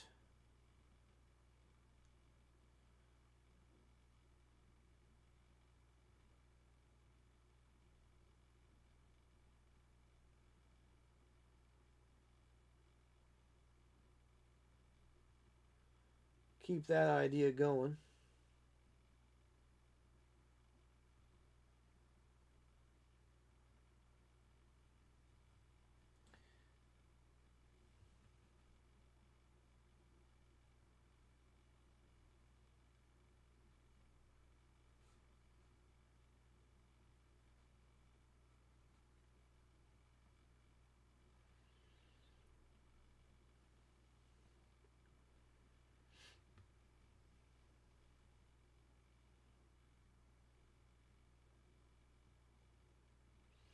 So we'll get a little bit of this lighter color here.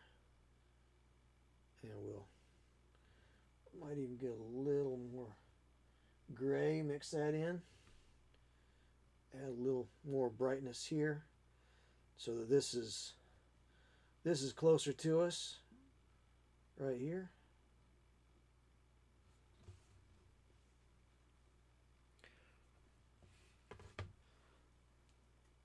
Trying to decide if the painting project is a close to a hot day. Well, Mac, actually, early evening or pre-dawn stars, I was actually thinking about putting some up here in that darker purple area. I was thinking about that. Or I could take this and take more blue up here and make it more blue than purple. But I was thinking about stars. So I might do that. We don't know yet. We don't know what time of day it is. It could be cool early morning, or the end of a hot day. I guess we'll find out.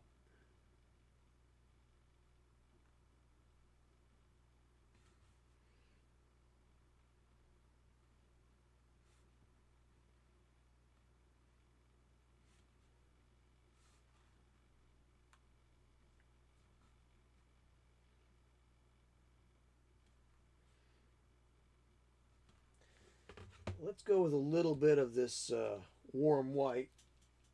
We'll put a little bit of that on the old palette here. We'll do something with that.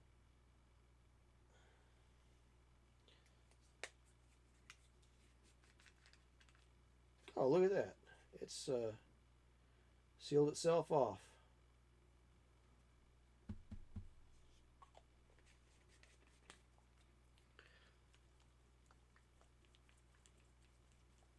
It could be. It could be either way you wanted it, Mac. It could probably be one or the other.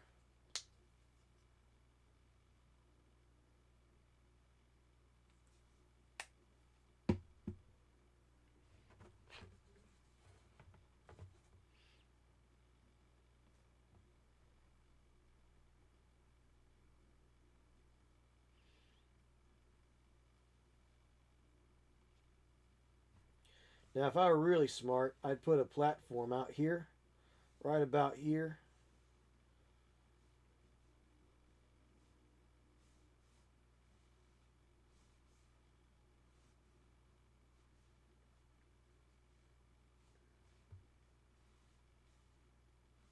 I don't know. I think it suggests that that canyon is running this way, and we're standing here. Maybe we're standing on that thing. So maybe I should have made the horizon a little higher. I don't know. I don't know.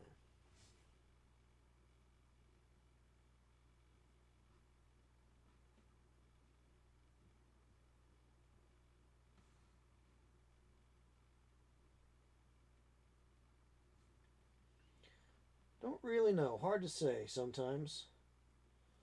There's no real right way to do this stuff other than just doing it, you know? Ninjas aren't going to come and beat me up for doing it wrong.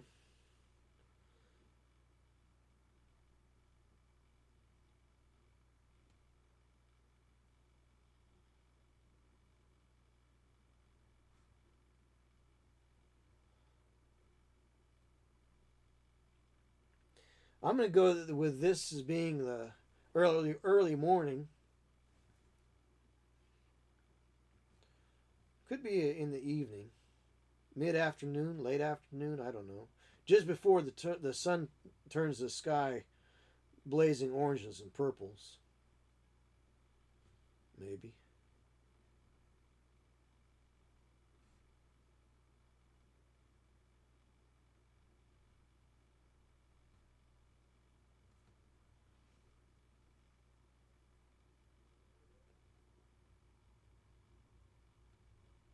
I don't know. Hard to say exactly.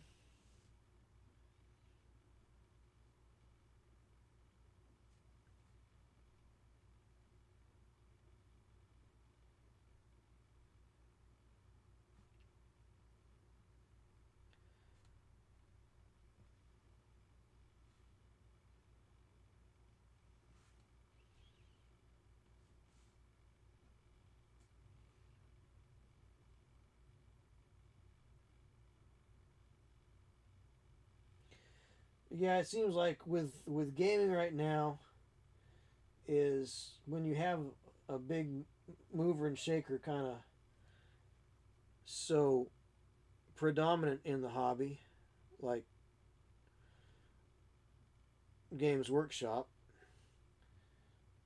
Um, it's hard to get traction with anything else that's even remotely interesting.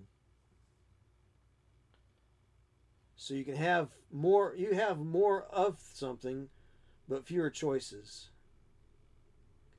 It's kind of that blockbuster effect, you know. More of it, but less of everything else.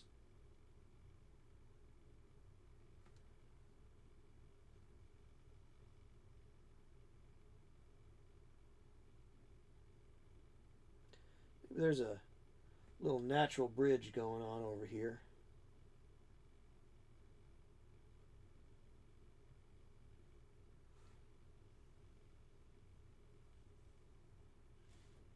See if we can get some delineation there.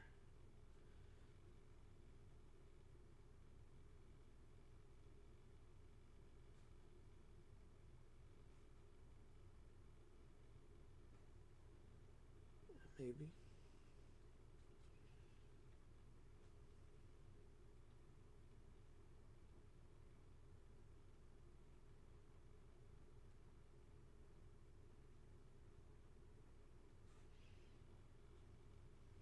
Kind of looks like someone sitting there. But you'll have that with a lot of natural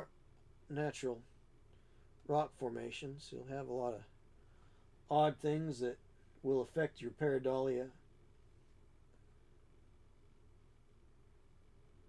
which is a fancy word for saying seeing patterns and shapes and things that aren't necessarily intended to have patterns and shapes in them.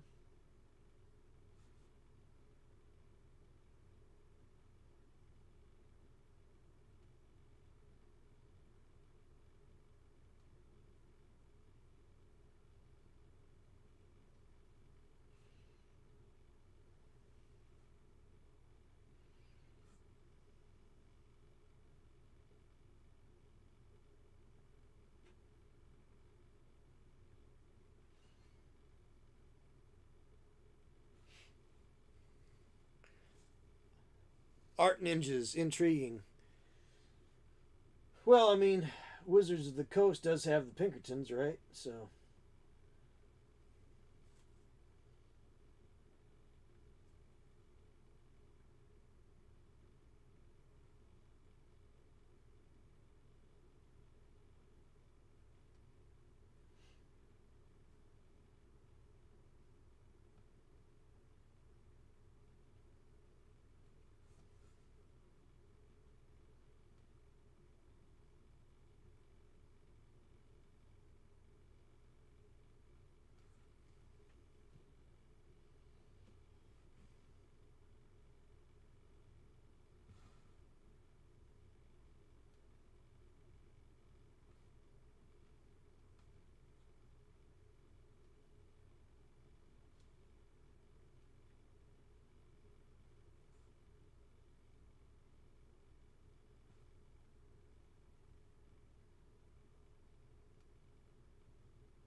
we'll just add a little lightness right there.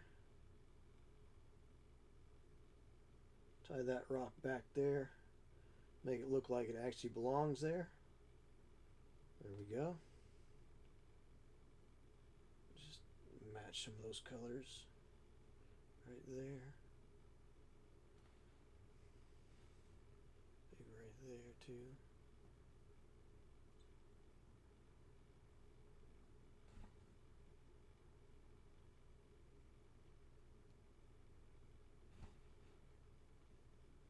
This is a fairly fantastic sort of a landscape. It's not really true to any one thing. It's just kind of a pastiche, I guess you'd say, of a lot of other things that I've seen in my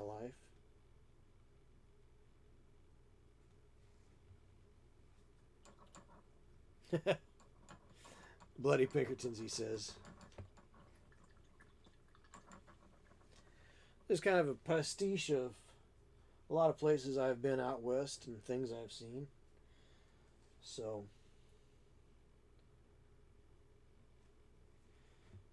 not really supposed to be representative of any one thing in particular.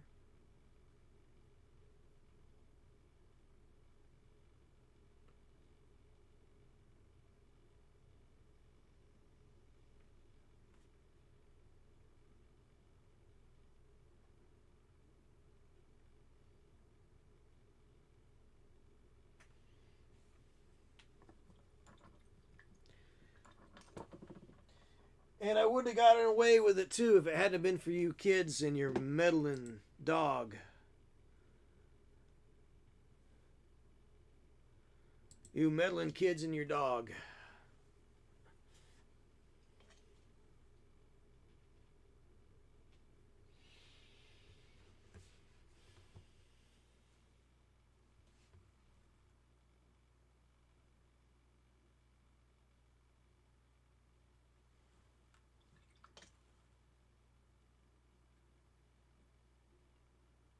Medellin kids or Medellin kids? It's a whole different. That's a whole different sort of a story right there.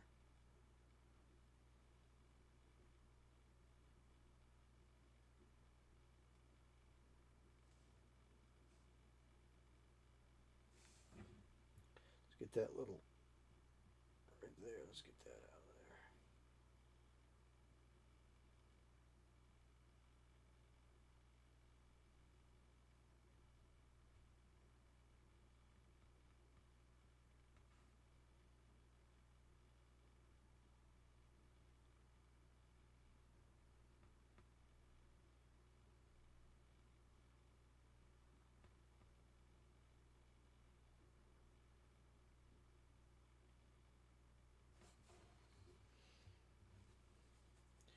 Maybe it is the morning. I don't know. Really nice and ambient. I still use stick people. You know what? Nothing wrong with stick people. So let's put some happy little bushes and vegetation in here. As Bob would say, happy little bushes. Or not, I don't know. It's a little more arid and a little more um, alien without vegetation, I think.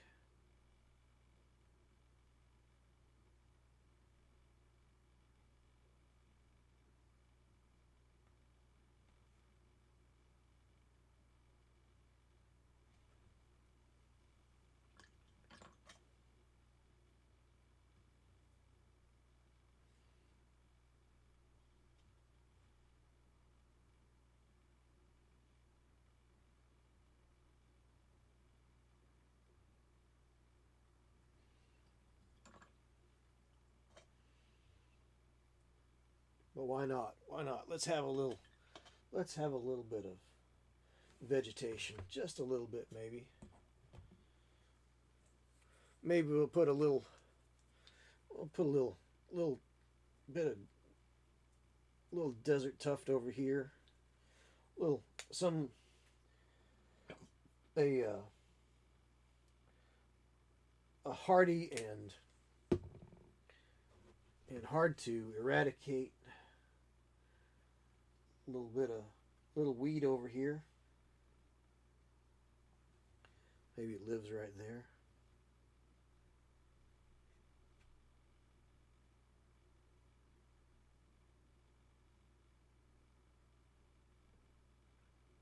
Maybe something right there. Maybe it's got a cousin living over here.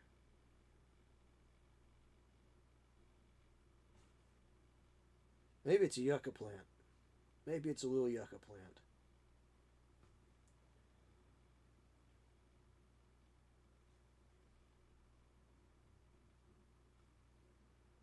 Let's see if we can brighten that up a little bit. Let's just base it out in white. That way we can see what we're doing.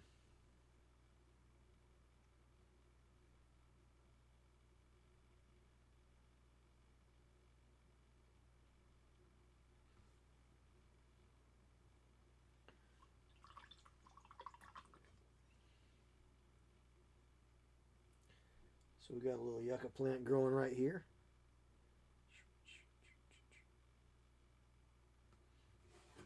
Let's get a little light green here.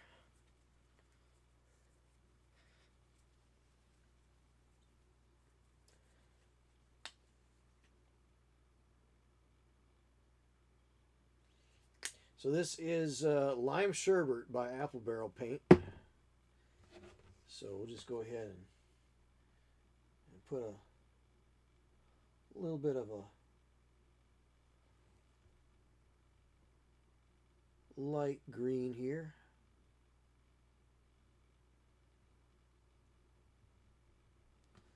And I think I'm going to get rid of this brush. It is getting a little dog-eared. Let's swap over to something a little bit more or less frustrating to use. Let's see.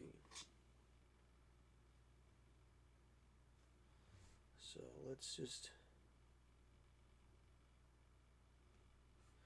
take a little bit of this darker green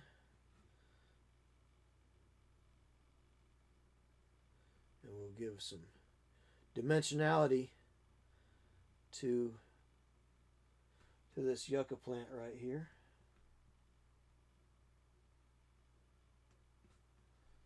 And then we'll add a little bit of this. A little bit of that.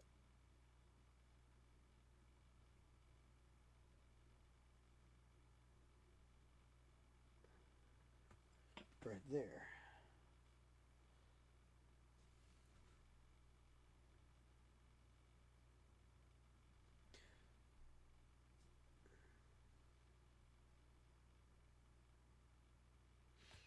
All right, so we got a little yucca plant living right over there,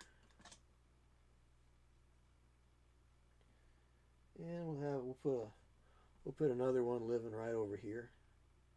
Give a little sense of scale here. Plants can. That's the thing about plants, and that's why Bob always painted trees. It gave his work a sense of scale. You got to see how far things were away.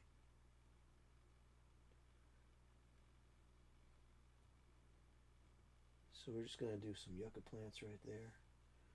Throw a little bit of green. We'll add a little more dimensionality to that green.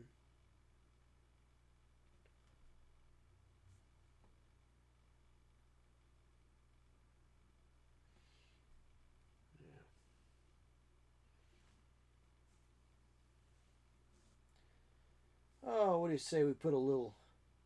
Let's put a tumbleweed in here somewhere. Let's put just a little scrubby little plant hanging on for its dear life out here between where we're standing, this boulder, and that yucca plant. We're just going to start out with a little white in order to separate it away from the brown, because it's going to still be tan. Actually, it could just be another yucca plant too.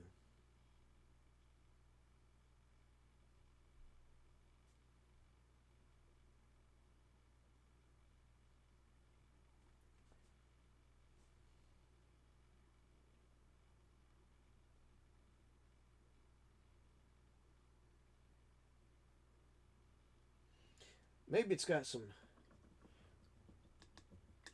maybe it's got some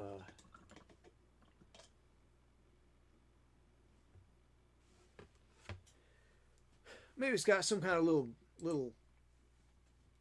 Oh wow, hey Kristen Seeger, thanks for the subscription. Appreciate that. Terrific. That is amazing.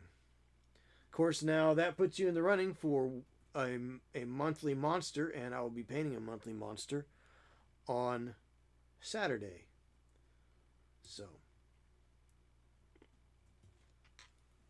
thank you for the subscription. That is very appreciated. Thank you so much. Appreciate it.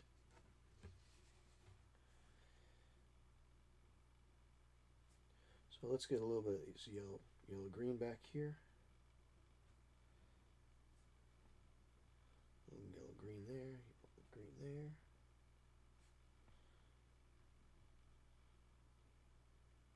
So let's see. Maybe there's some little red flowers that live right there on that.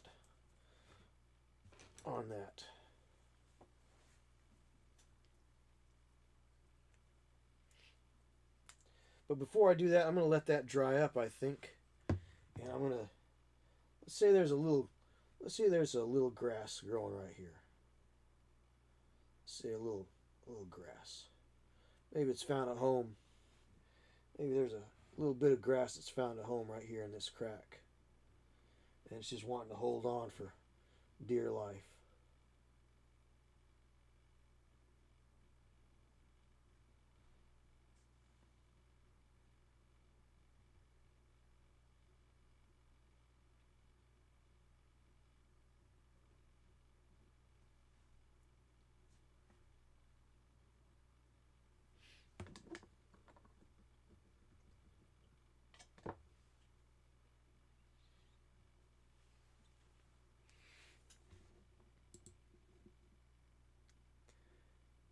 All right.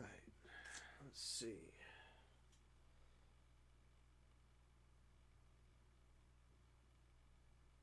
So I looked at the playback from Tuesday night's stream, and somehow I wound up getting when I start the stream up 15 minutes early, and I have a countdown timer. That basically lets people see the notification if they're subscribed, and gives people a chance to tune in. At least that's what I tell myself.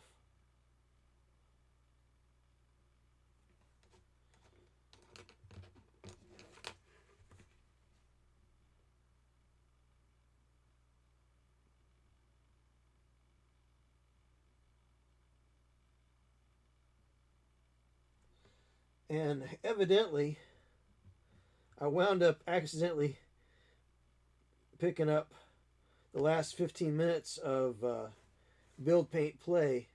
I captured the, I kind of captured the audio off of it accidentally, of course.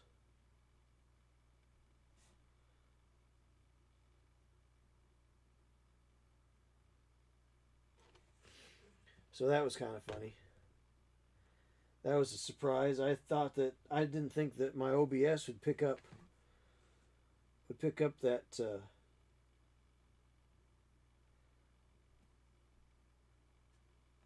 at least I had it set up where it shouldn't have been picking up laptop noises.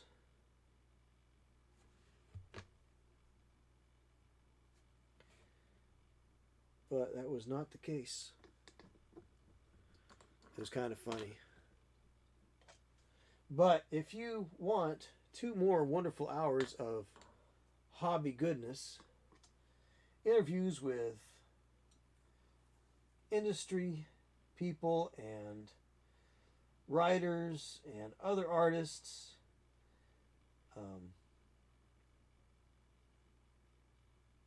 as well as being able to see a wonderfully orchestrated slideshow of some fine painted miniatures by fine painters. Definitely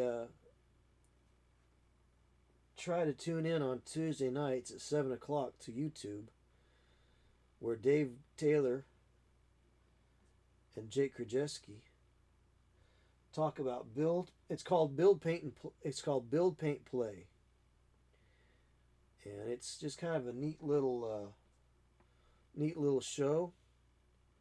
Talk about the hobby. Talk about doing the hobby.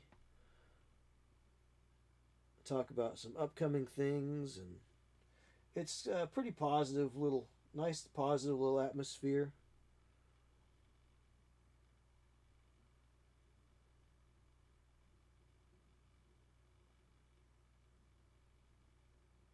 Definitely a nice show to watch, generally speaking.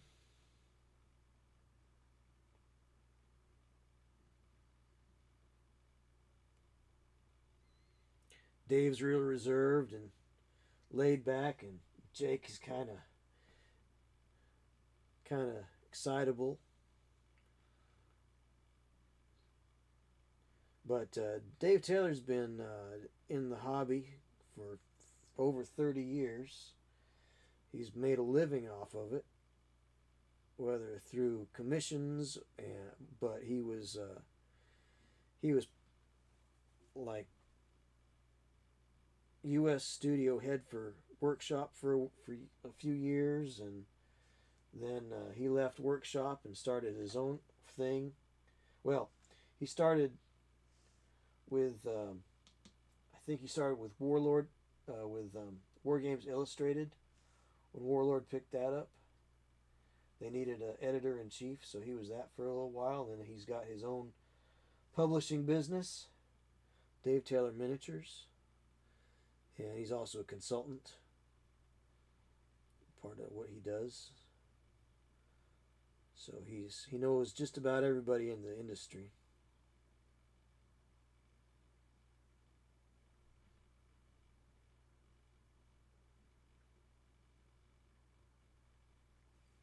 So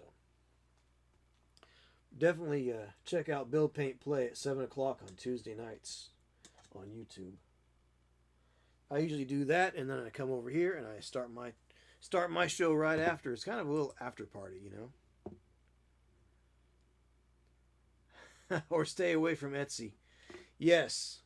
Well, I think if you stayed away from Etsy for 3 months, you'd probably have enough to get a decent 3D printer. 3D printing is a whole nother hobby in itself, too. But there's a lot of people willing to help you out with that aspect.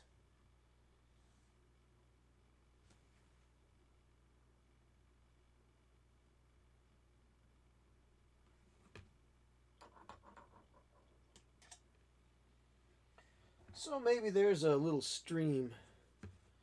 Maybe this canyon isn't really super deep, right? So maybe it only comes out to about here. Maybe there's a waterfall coming off out of here. So maybe we'll put that in. Let's see where that. Let's see if that's really the case. Let's see if that lives there. What do you say? Let's see if there's a little waterfall that lives right here.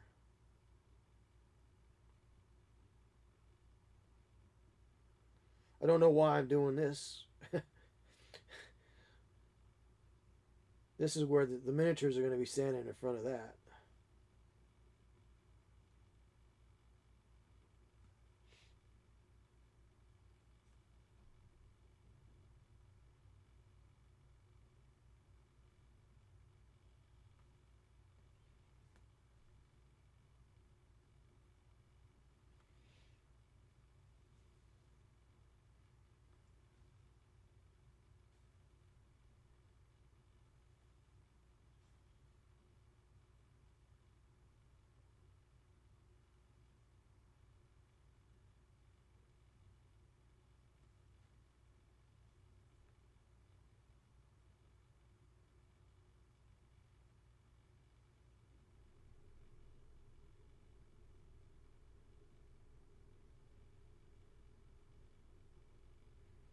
Just blending that back up in there. We'll get some streaks coming down. Give a little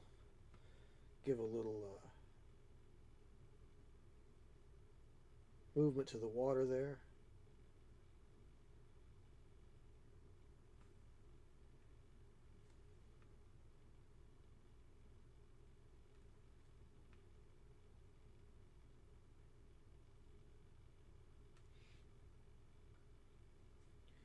We'll just do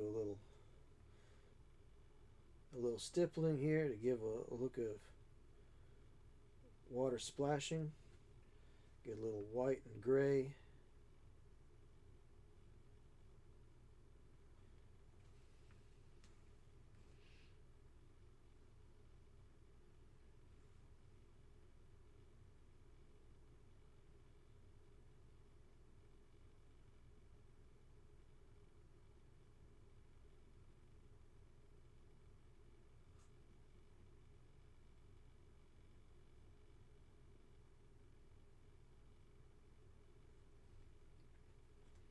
Pretty good. Not too bad. Now, I'm not going to go too much further, I think, because, again, this is a backdrop for the miniatures. The miniatures are the star of the show. Speaking of stars, Mac, like you were asking, I think I'm going to put some stars up here. Some little early morning stars. Late morning.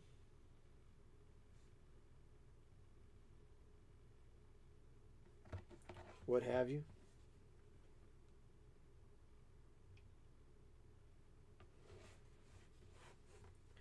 Same thing over here.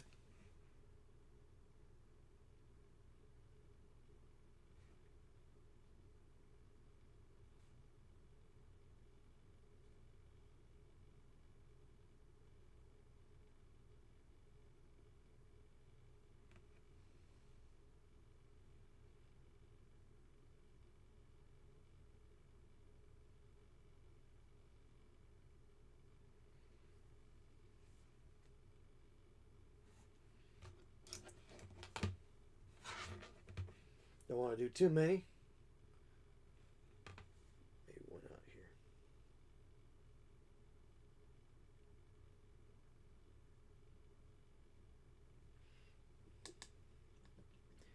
You're going to put this as a backdrop for models. Consider if you are going to show down. Wait, this is from the viewpoint of the vista above the landscape.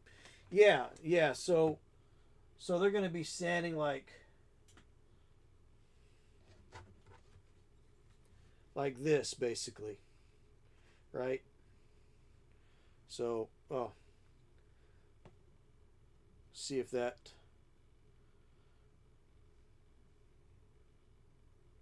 Something like that. Because I have to be considerate of where the horizon line is and where the horizon line would actually be for a person that's an inch and an eighth inch tall, right? So probably something like that.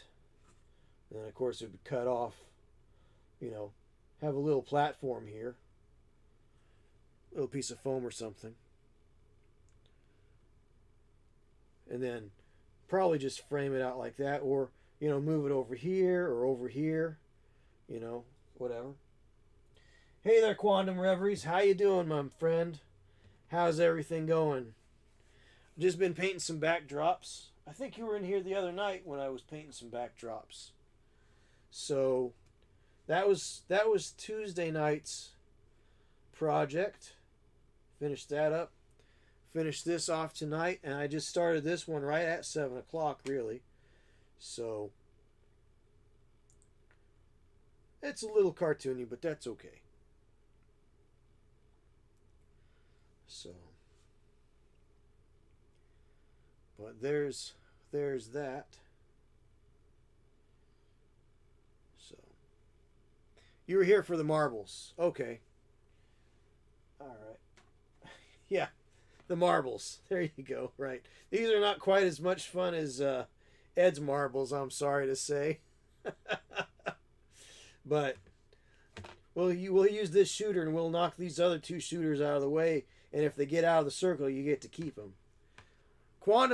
I think Quantum is of the same generation. Maybe I think he's a little bit ahead of me. But I don't know if you played marbles when you were in school. But marbles, we would actually play marbles, and we'd play keepers. So if you knocked the marble out of the arena, you'd keep that marble. So teachers always broke up our marbles games sometimes.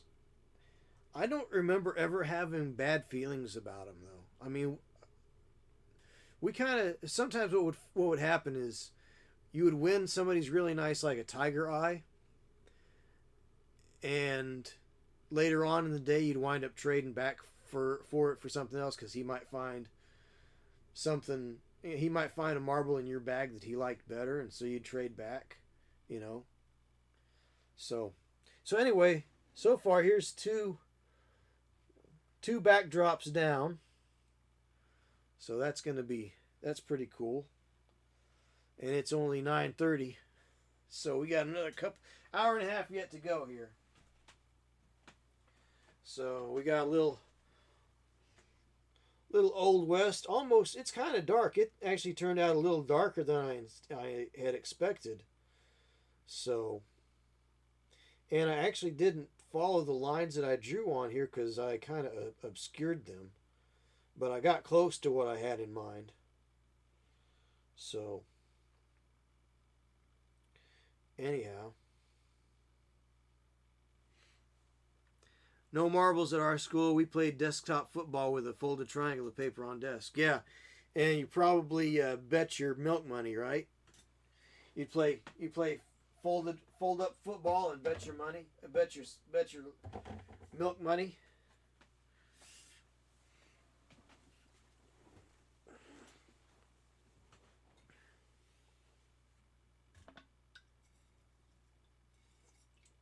All right, what do you say we work on another backdrop? All right, let's do a fantasy backdrop now. All right.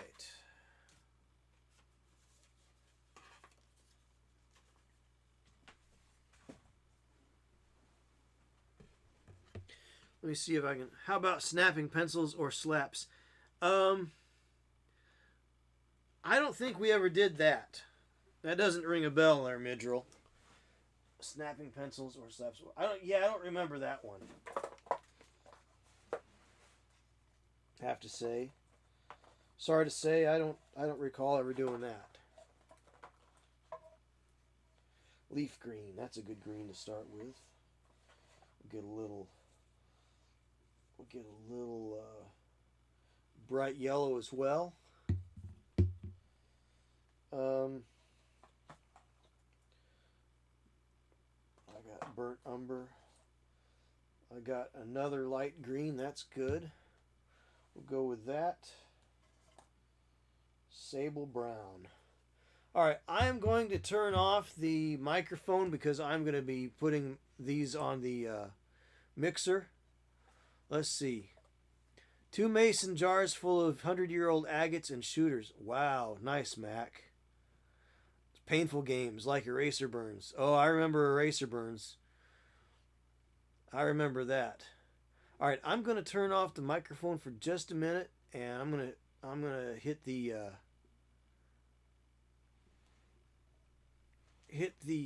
vortex mixer real quick.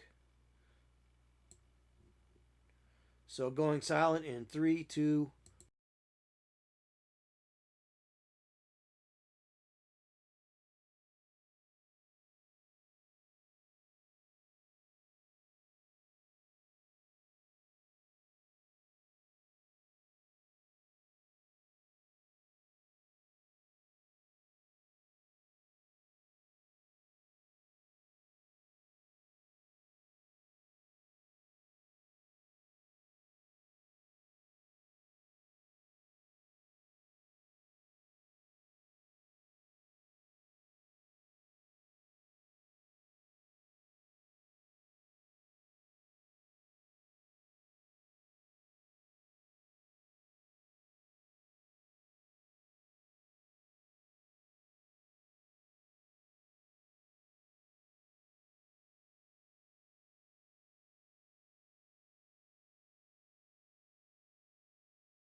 All right, back. Migrating to iPad. Be back shortly. Great, Mac. I had to turn everything off for a minute just while I was actual games of poker at lunch too. No betting though. It was a private elementary middle school. Oh, okay. Well, we never really bet per se. It was just you know.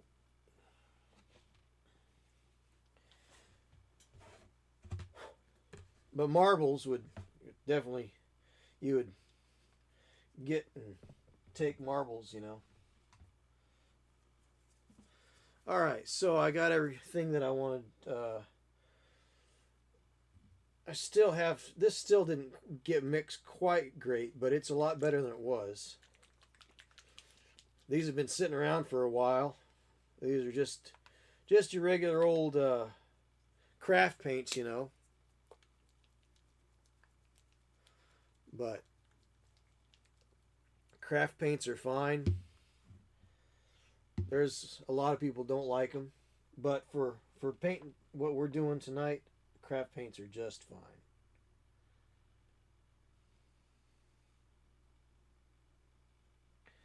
All right, so it's a nice little road going back here to this castle. So we're going to paint this little road in with this castle. I'm not really trying to affect Bob Ross, but it's hard not to when you're doing something like this and talking about your process. It's kind of hard not to. I think we've just been kind of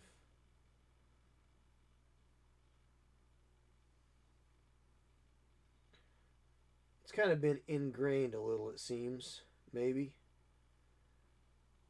If you watch Bob Ross, it just kind of comes naturally to affect his particular way of addressing people and things as you're going through your process.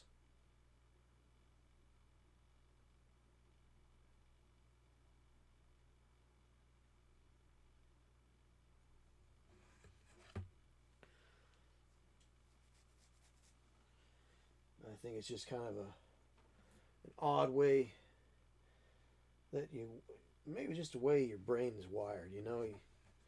You're doing something and you're talking about what you're doing, and it just kind of comes naturally to follow examples that have been set for you.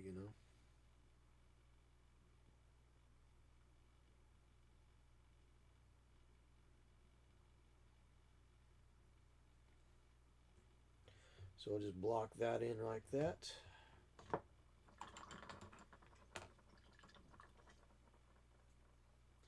Not going to get too excited about it.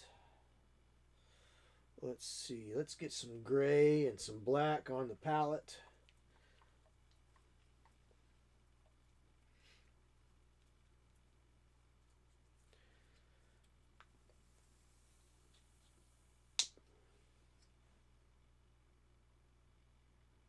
So we've got a nice middle gray here, a little bit lighter gray. It's not quite a middle gray, it's not quite a neutral gray.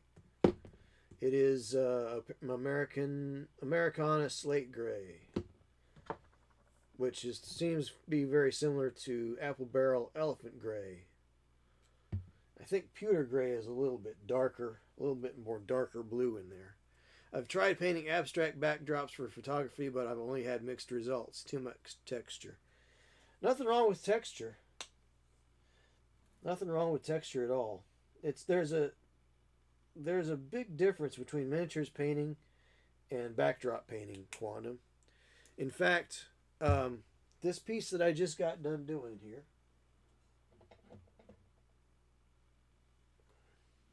there's quite a bit of texture in there. Now it tends to be a little flat because I did put Merlin's Magic Medium in here, so it did help the paint to have a little bit more lay down.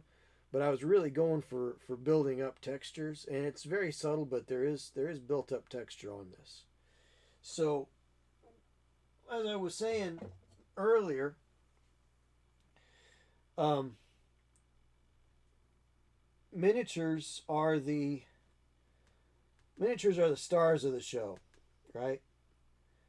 So abstract or not being really fastidious with a lot of fine detail on your in your backgrounds is just fine.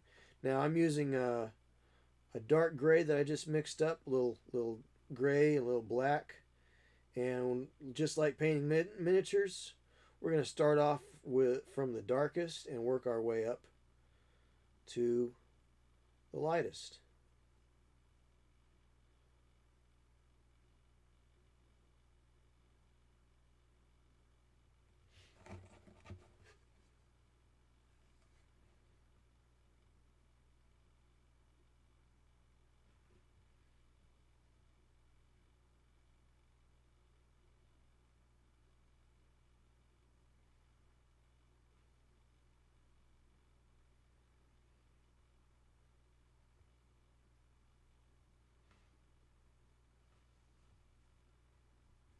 And I'm actually going to try to maintain some of my sketch by following things with that texture. Remember, you were talking about texture, quantum?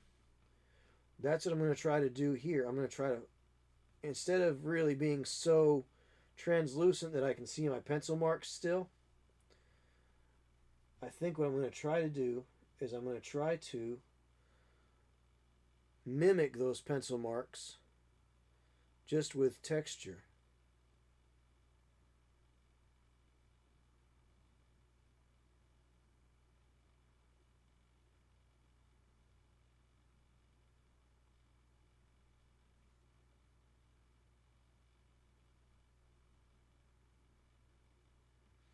Right? That way I'm not worrying too much about trying to be precise with things. I just want it to be there. Right?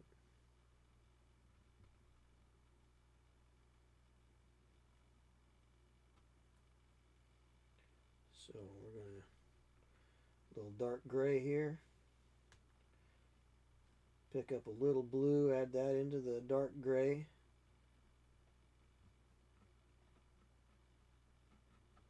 And we'll work our way right out. Add a little, put that in there like that too. Just get this stuff blocked right in. Just blocking out our shapes and our ideas. It's okay if we get things over top of one another. We can always go back and correct any mistakes later. Of course, as Bob said, do we have mistakes? No, we just have happy little accidents. We have happy little accidents. We don't have mistakes. There are no mistakes here. And we'll just have some dirt right here hanging out up here at the top of this cliff. Following this road right around. That road's getting awful close to the edge there. And maybe we got this other road coming over here. So we got a mountain pass with a little crossroads going on here.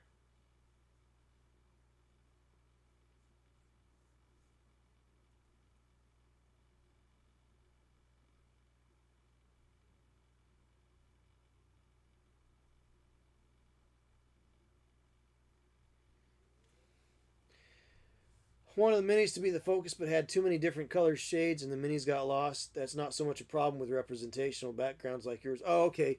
Yeah, I see what you're saying. If it was just if you let it get too busy, yeah, too many colors, too loud. Sure, I think I understand. I get that. If you try to use all the colors of the wind,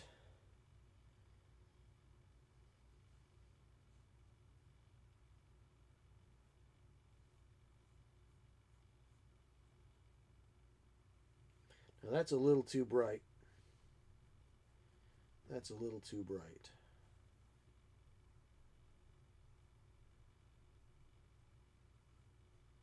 That's okay. We'll put it there.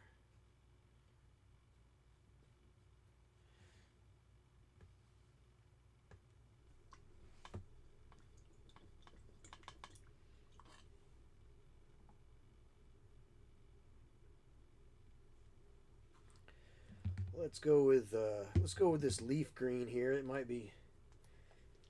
It's a little less artificial. It's got a little more brown in it, so this leaf green might give us a little bit better idea of a grassy slope.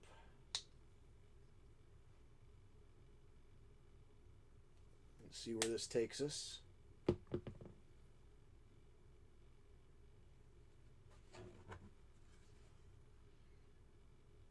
Oh yeah, much better.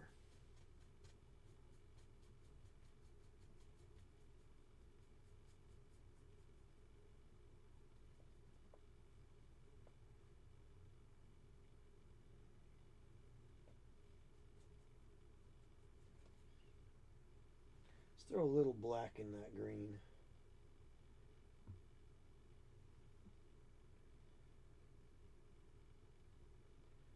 Just get a little bit of a. We'll just delineate this area a little bit more.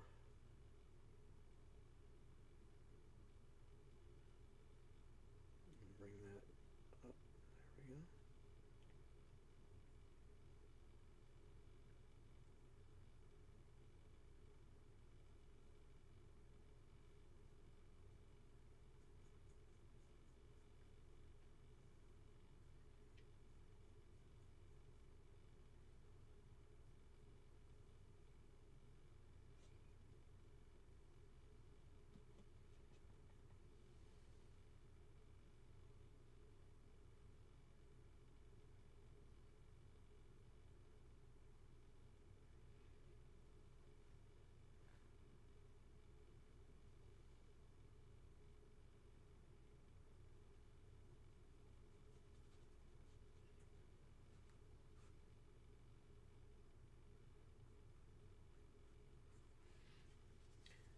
Maybe a little bit of a right here.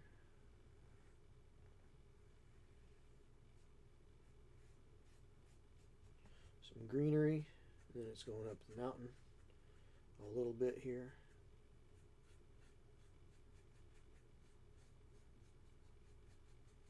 This is going to be a difficult one, I think.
This one might not turn out good.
So I'm trying to make that delineation between the mid midfield, kind of in the middle of the way there, and the so this mountain needs to be dark, dark, dark in the back, mid tone here, and very light up here.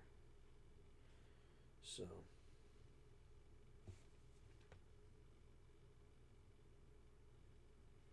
there might even be some little there might even be some happy little trees up here, you know. We don't know. We'll just see where it takes us. We don't know what lives here. We're going to find out as we go. Oh, yeah, okay. All right.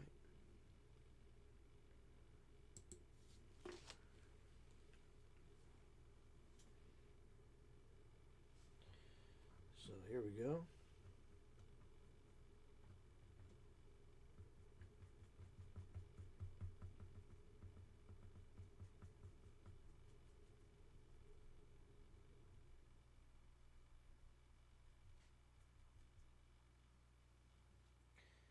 Yeah, we'll take a little bit of that bright Christmas green and go right down here. Right there. And then let's rinse this out. And I think what I'll do is I'll focus on the gate back here. And we'll work from the inside out. I'll paint the gate, and then I'll paint the walls around the gate. And maybe I'll even take that a little higher too. I don't know. Seems a little low. Of course, it really wouldn't need to necessarily be high. It doesn't necessarily have to have a watchtower. It's just guarding this pass, right?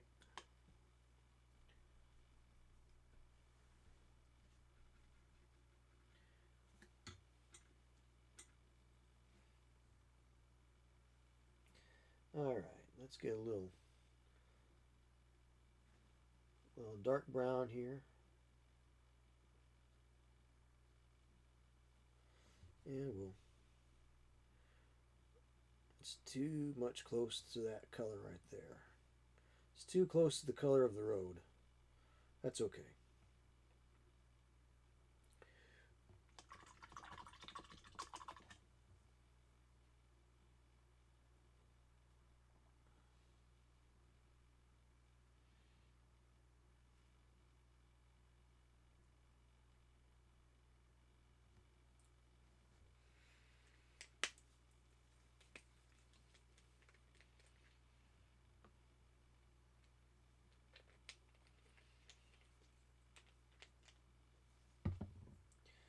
All right.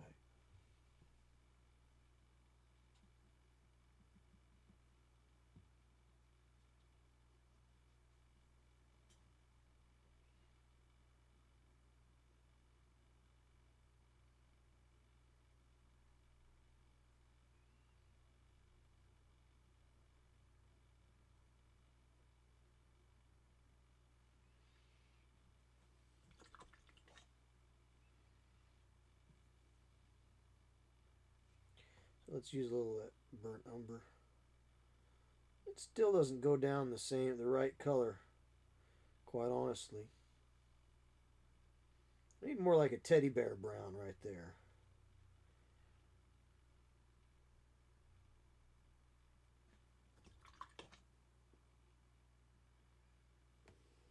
I think. Let's try this sable brown. See where that takes us.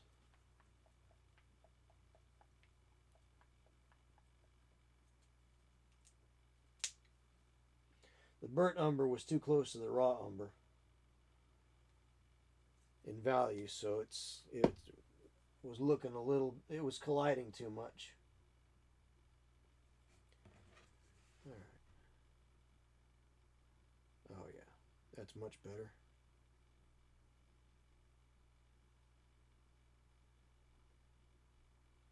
Much better.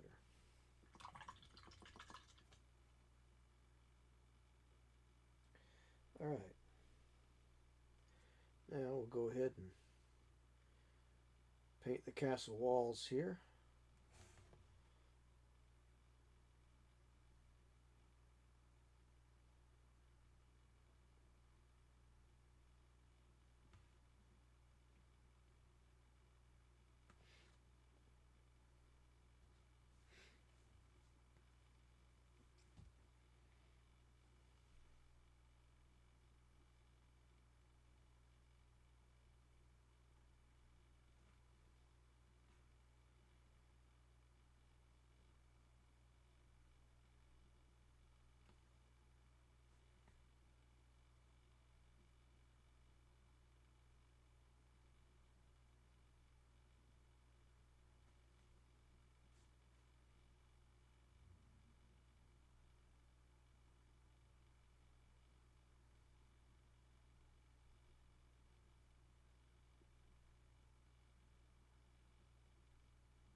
Pick up a little bit of this dark gray mix with the black and a little blue in it. Maybe a little brown even.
So maybe that's the roof right there.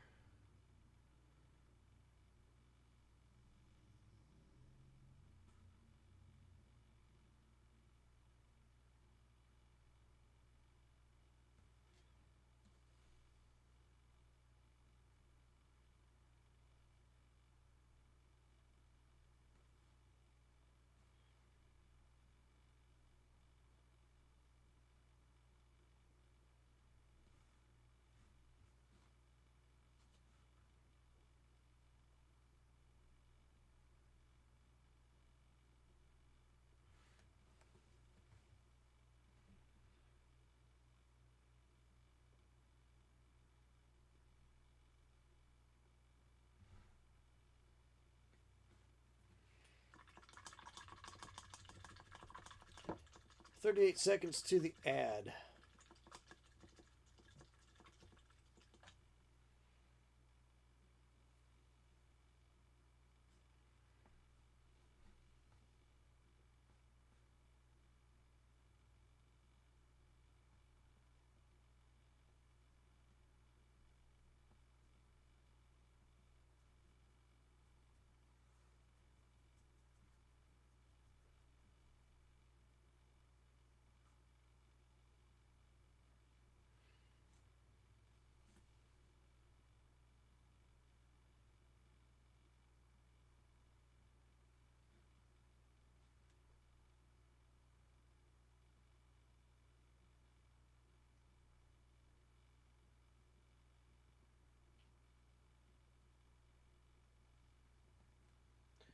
So here we got some little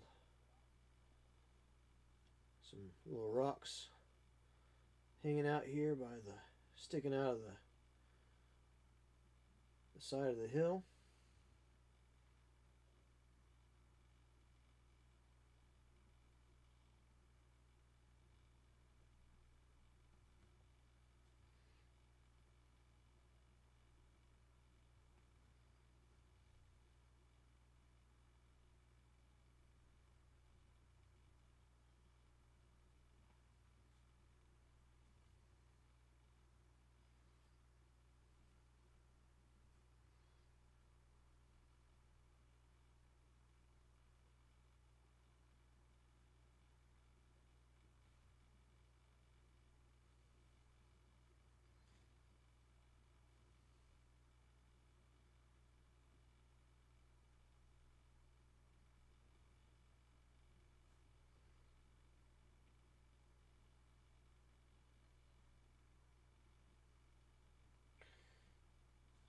On the side of the hill there, some more rocks sticking out.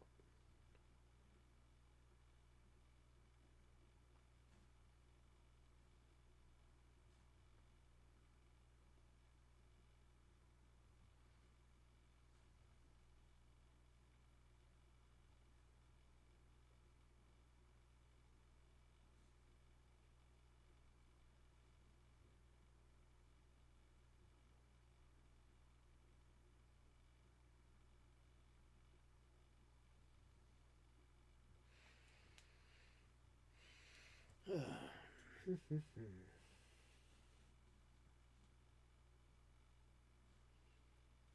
a little white, a little touch of white here.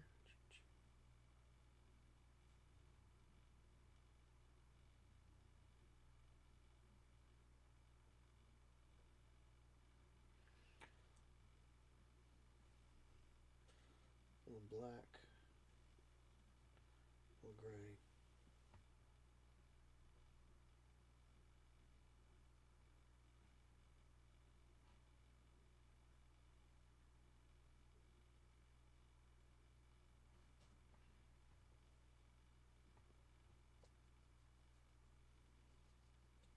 I don't know if this is going to be one of my best ones by any means.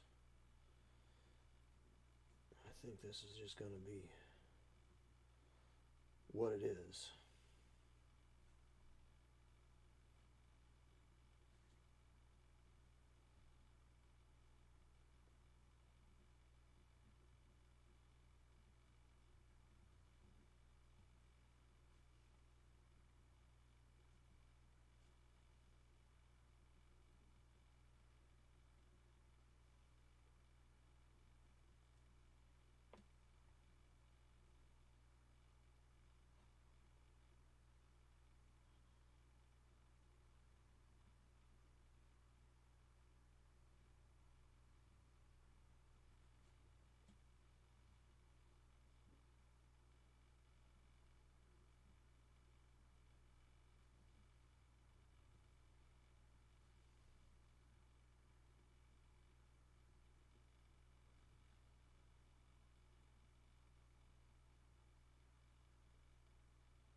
Interested in trying some 2D painting now. I've even got so many canvases I could try painting onto.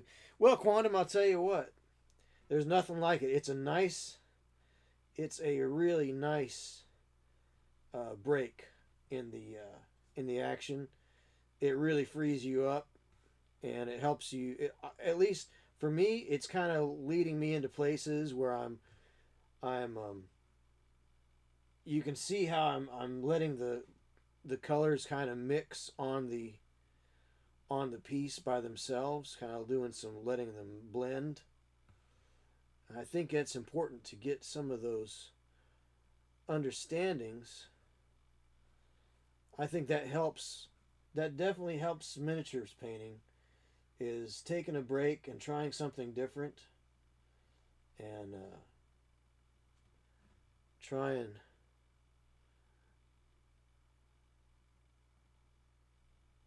trying a different aspect of the hobby, letting letting you kind of get back to some of those basics instead of being so tied up into the right way, or this miniature needs to do this and this needs to happen here. This is just a really nice, really, really great little game changer. I don't know if I like that word, game changer, but you know what I mean. It's kind of a change in pace. That's the word I'm looking for. Change in pace.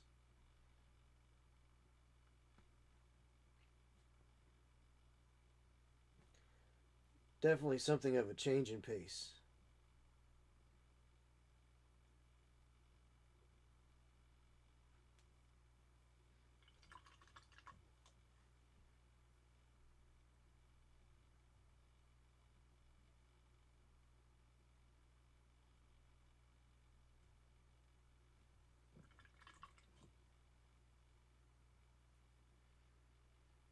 That's that's the word. Change in the pace, change in approach.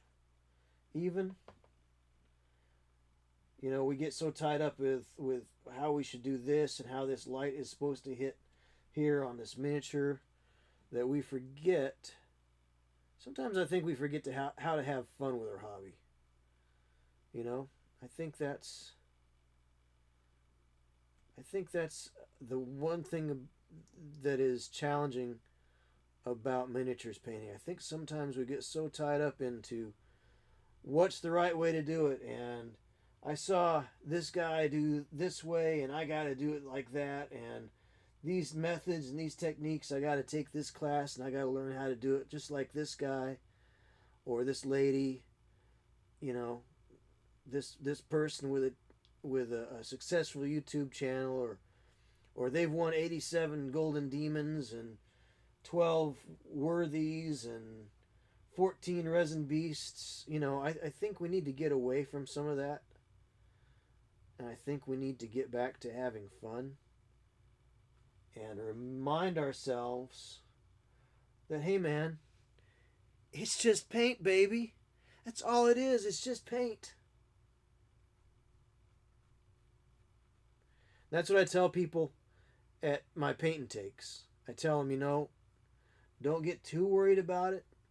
There's no right way to do it. There's no wrong way to do it. The only wrong way to do it, if there is a wrong way to do it, is to not do it at all.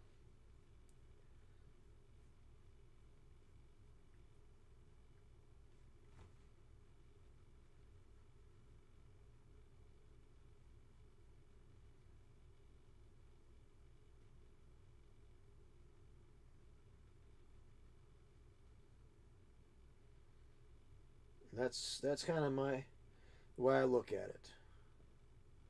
Is if you're not putting paint on something, and this channel is called, or this program is called, Paint All the Things. So this is where we paint all the things, and tonight we are doing exactly that. We're painting all the things. We're painting things to go with things, right? So, but I do think sometimes we should step back and look at, like, I don't know, reevaluate our hobby and how we how we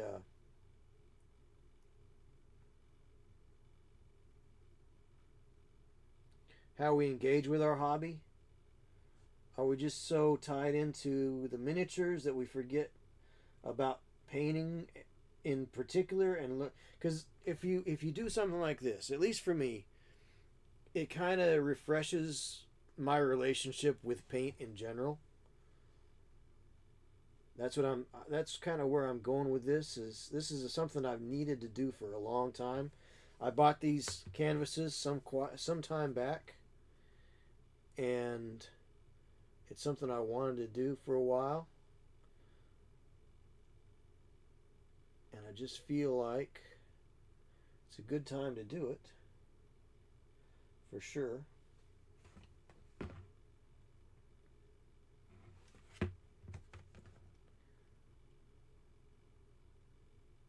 But I think sometimes we need to reevaluate our relationship with our hobby and make sure that it's not dragging us down, because it's supposed to be recreation, not recreation, right?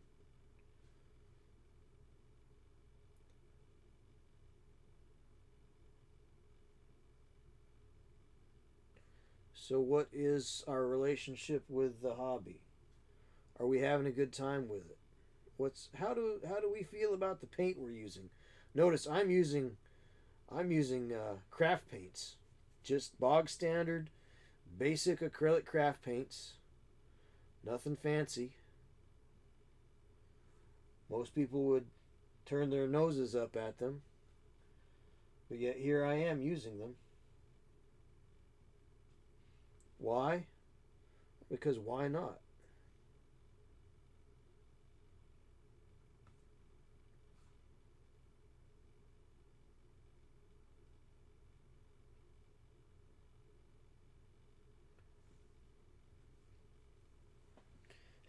If I paint something on canvas, it will definitely be something weird. It's my shtick. No doubt, Quantum. No doubt.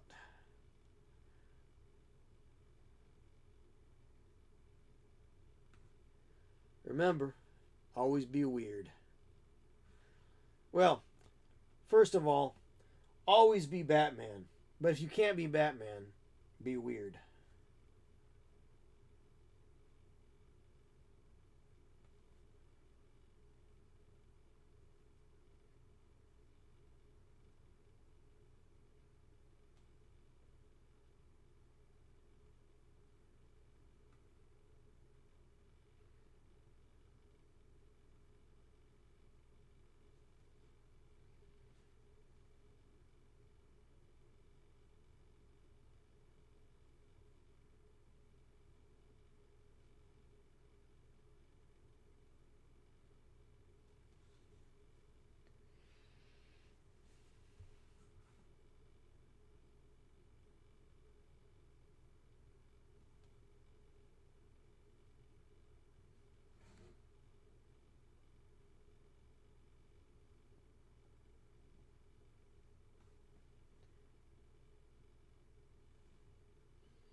I was thinking about doing a video on non-metallic metal versus true metallic metal, where you actually use metallics to do similar similar effects, and what true metallic or what non-metallic metals have a tendency to make a three-dimensional um, object look two-dimensional when it's in a picture. So why do we want two-dimensional objects to look, or three-dimensional objects to look two-dimensional when we take photographs of them?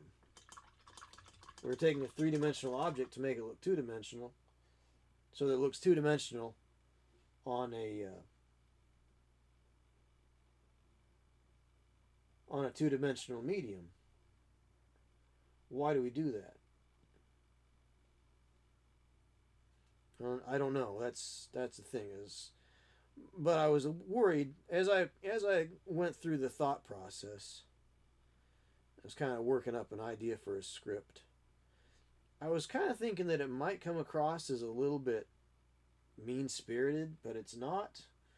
Or because I don't do non metallic metals, if it would come across as being, I don't know, not self righteous, but like, I don't know. You know, that like that, I don't do it, so therefore Nobody should do it. I don't want to come across like that. Why do you want to use it? Is there a reason that you want to use it? Is it faster for you? Are you are you looking to paint fewer miniatures to a higher quality, or are you trying to paint more miniatures to a decent tabletop quality? You know, where is your hobby at? Are you looking for to be a display painter, or are you trying to paint armies? Which is the best approach for what you're doing? I don't know. There's a lot of things to think about before doing a video like that, a little commentary. Because I was thinking about Grimdark, right? So Grimdark, what has become calling being called Grimdark is really it's really weathering, right? I mean, it's applying weathering methods that scale modeling has been doing for years and years and years. Why is it that it's just now becoming weathering like that is becoming more popular in miniatures painting? I don't know. I don't know. Because here's the thing, when it comes to weathering, weathering is a lot of fun to do. But weathering can also you can also go overboard with it. So why are you so I think there's a question of why are you doing what you're doing? Why are you painting grimdark? Is it because I don't want to say that it takes less skill, but you're not building up in layers and highlights, you're building grime, right? So you're putting on washes and you're wiping off washes and you're letting the materials do more of the work for you than you're still manipulating things, but you're not but it doesn't, and I've done weathered paint jobs before. Is it a one reason I've done weathered paint jobs is because I didn't have enough decals to cover the area that needed to be covered. So by putting weathering around the edges of those decals, I was able to hide the edges. I was able to maximize my usage of those decals by splitting them in half and putting them in different places, or cutting them at an angle and just putting them in a weird spot, right?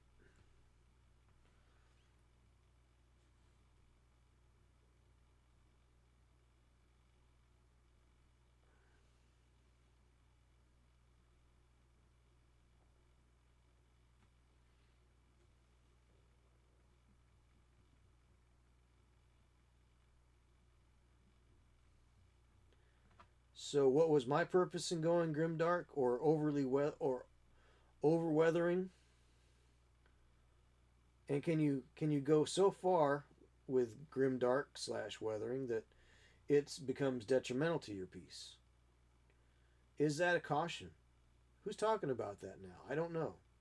Watch, watch Uncle Adam have a video. Watch that video be about that tomorrow.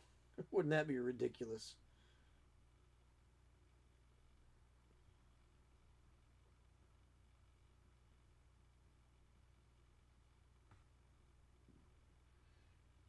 That'd be pretty wacky.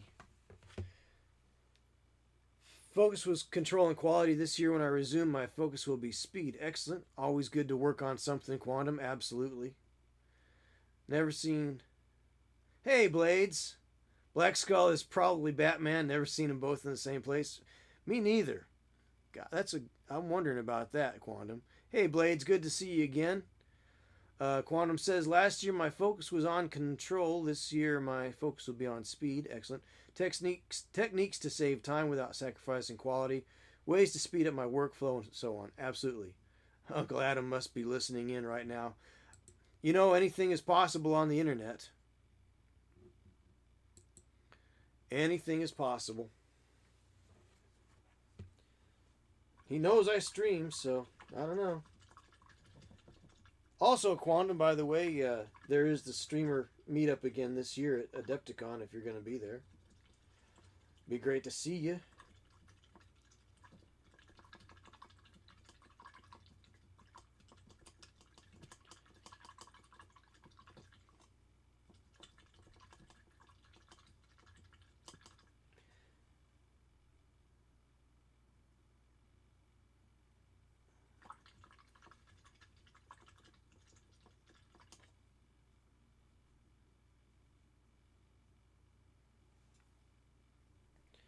Like anything, it can be done well or poorly, I reckon. Right, exactly, Heavy T.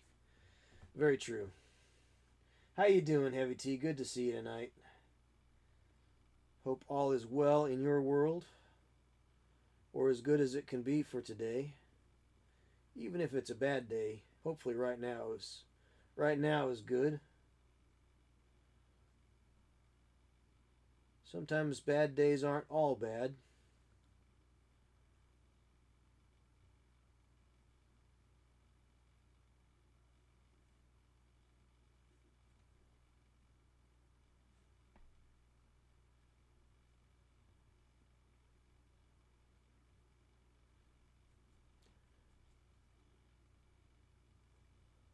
Past my bedtime, but I'm well. I understand past your bedtime.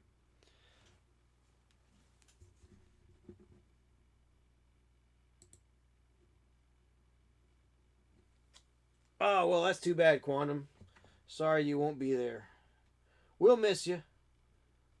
Follow the YouTube channel, pal. I will be. I think I'll be doing some coverage this year, so keep an eye on that. Try to see.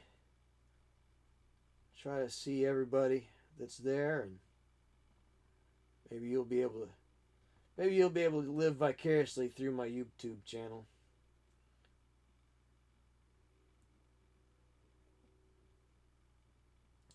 Yeah, it's almost my bedtime there, Heavy T. As you know, I only go till 11 o'clock. But Saturday is my streamiversary, my 3 year streamiversary. So I'll be going from 9 in the morning till at least 9 in the evening. Quite possibly a little bit later, even, depending on how I feel, if I'm up to it. But usually I run about 12 hours on that kind of thing.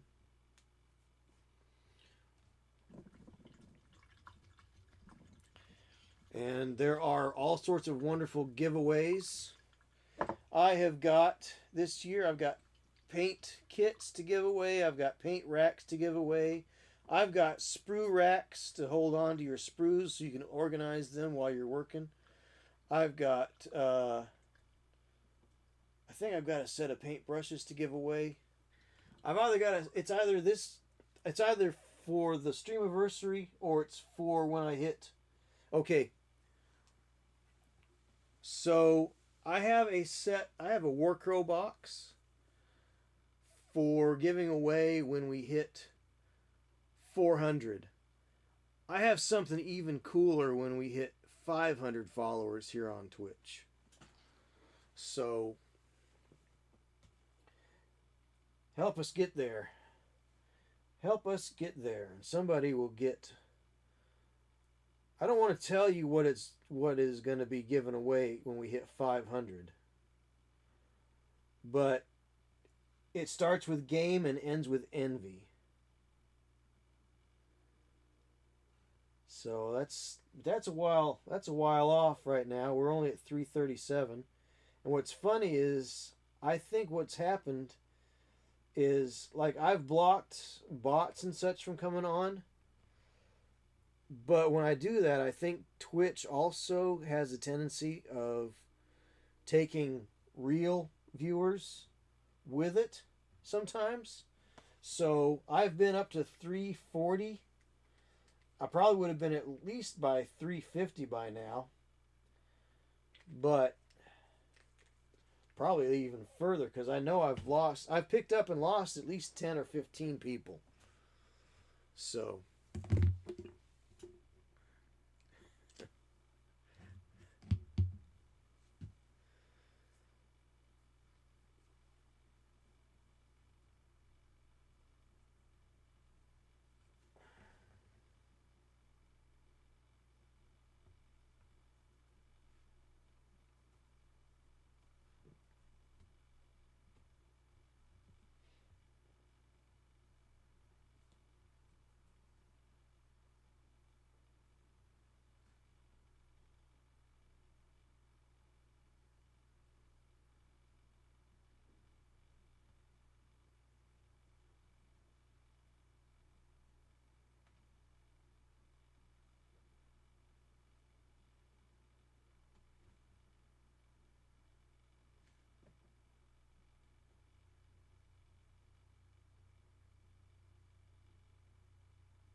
All right. Yeah. So, anyhow, as I was saying, so I've got because I didn't. I'm sorry, I did not. I just kept yammering away, and I did not expect to. I did not expect that ad to pop up. So I will say again what I was saying. So I've got a copy of War Crow to give away when we hit 400 followers here on Twitch. When we get to 500, the thing I've got starts with game and ends with envy. So put the word out. Invite your friends.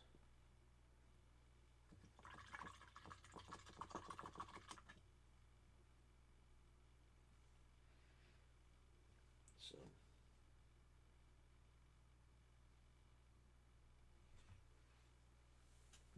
what is this? We got a notification here. Doesn't tell me much anything that I need to know. So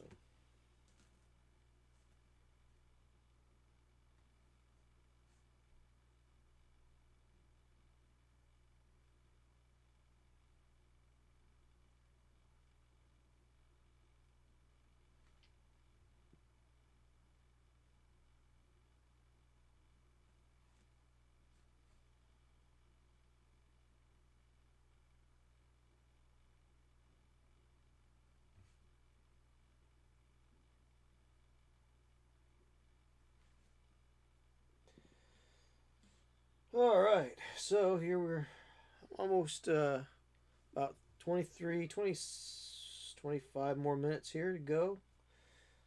So, what's everybody else working on out there? Did you stream tonight? Did you watch any other streams? Got any projects? Long term projects? Short term projects?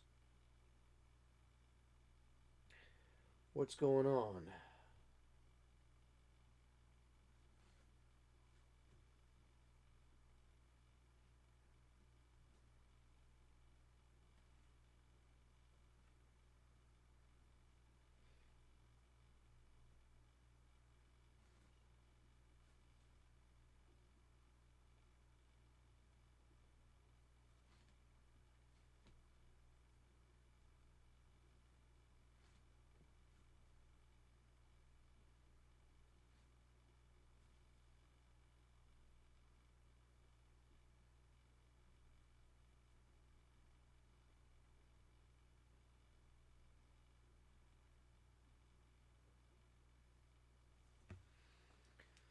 Random things here and there. Been painting a lot of Mungo stuff lately. It's fun and cute. I'm not familiar with it, but I'll take your word for it. Sounds fun and cute.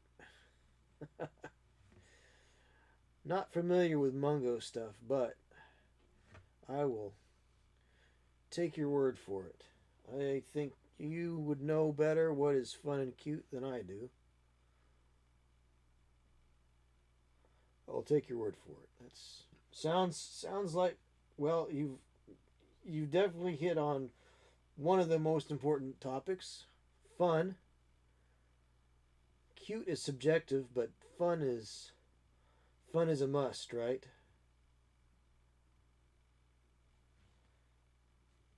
We all want to have fun. So if you're having fun and it's cute, then that's a plus. Quantum is resting and prepping for an early bedtime. It's been a long week.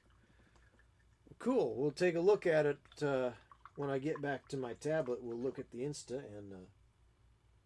Oh, you know what? I can look at the Insta right here.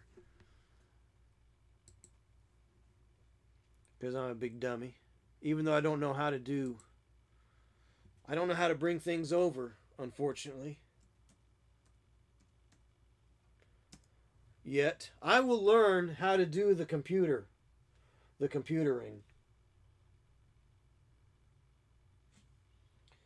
One day I will learn how to do the computering.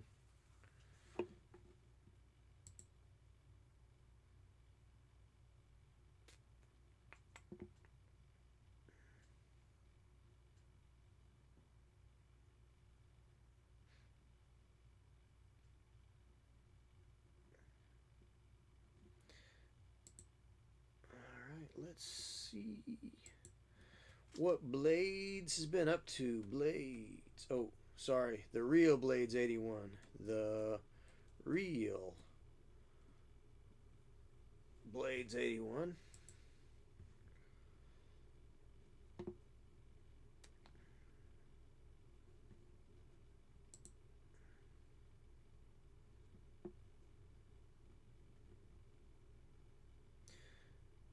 Okay. So you got the little blue ghosty dude. You got one-eyed dog over here.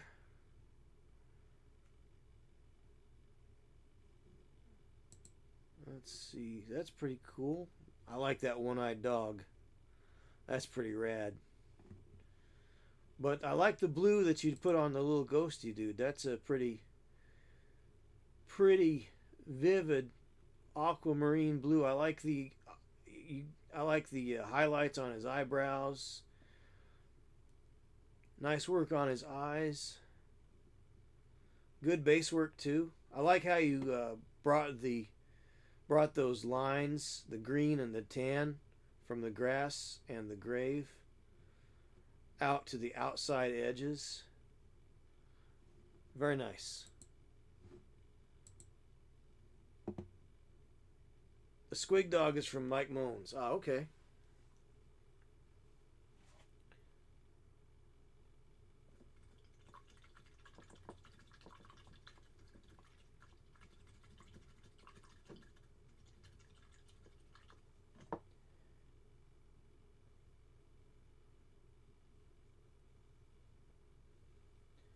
So, of course, I don't know if I mentioned it already, but on Saturday I'm having the stream anniversary. So,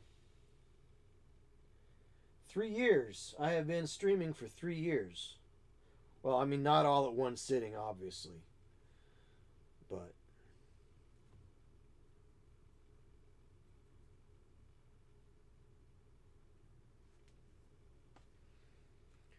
but 3 years. 3 years of streaming on Twitch.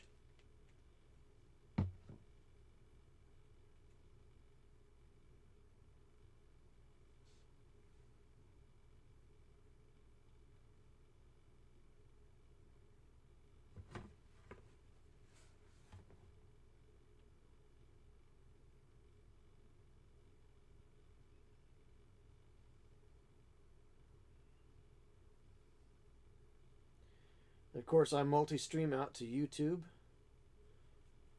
I'm thinking about multi-streaming out to Rumble as well.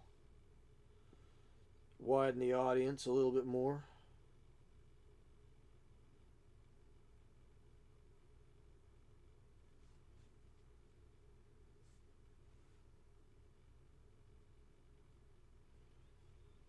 I don't know.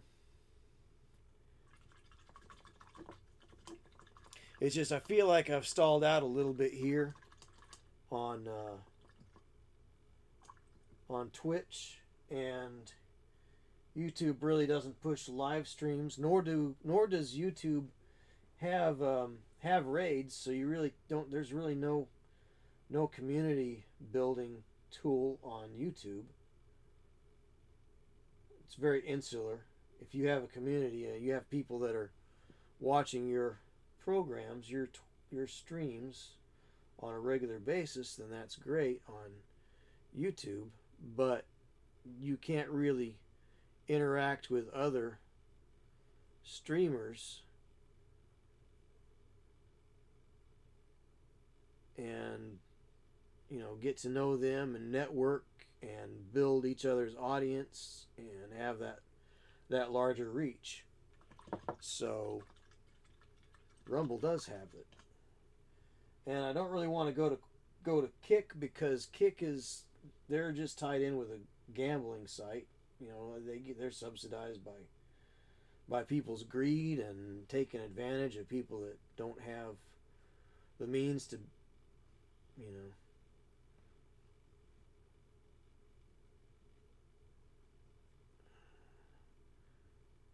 people that are maybe going outside of their means,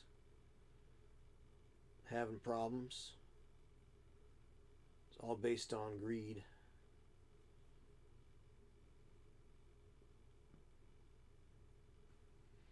So I don't know.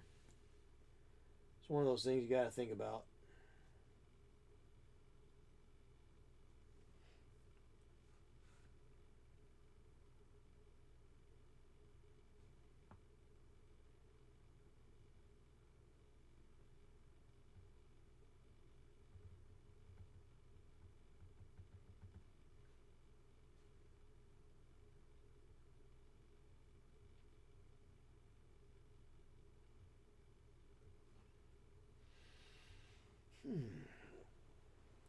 Well, it is quarter till 11 now.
I used to be ashamed of the way I painted and drew mountains, but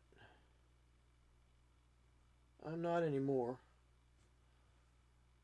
I'm kind of stylistic when the way I do it.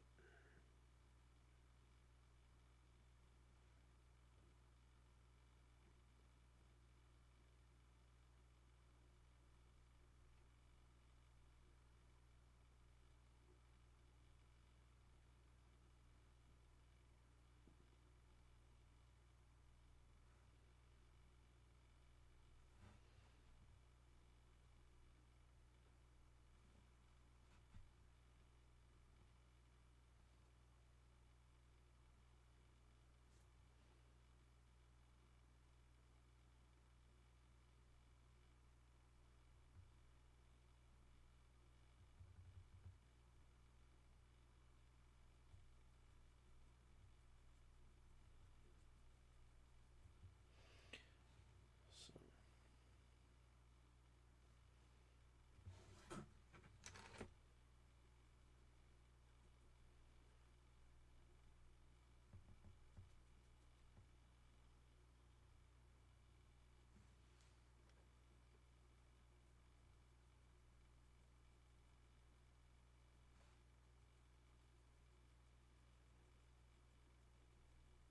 reminds me very much of some of the artwork in the old Rankin and Bass Hobbit cartoon.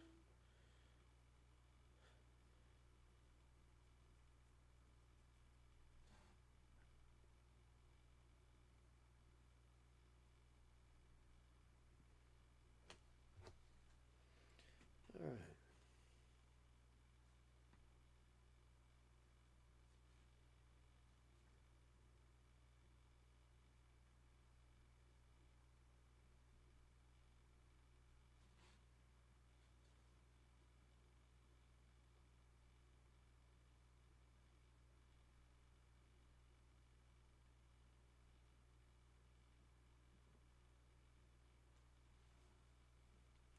So that's the gateway to some rugged country right there for sure. Yeah, boy, you betcha.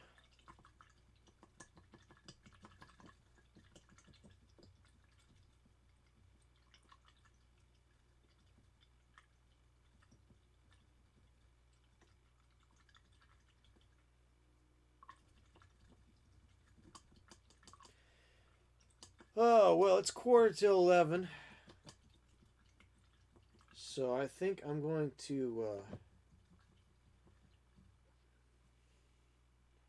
finish off tonight. 15 minutes early. Nobody's ever complained about finishing up early, you know. So, all right, that's good for tonight. I don't think I really go too much further in the allotted time here. Maybe a little bit. We'll see what this does. We'll make this our bridge to Terabithia here.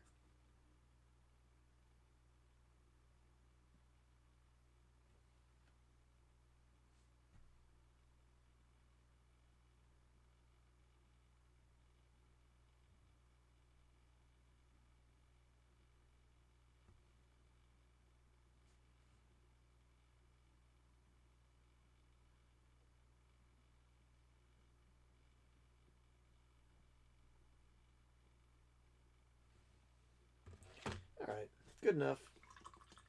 Hey, Myar. Hey, thanks, Quantum. It's been great seeing you in the chat again, and catch up and catch one of your streams here eventually. And good to see you, Myar.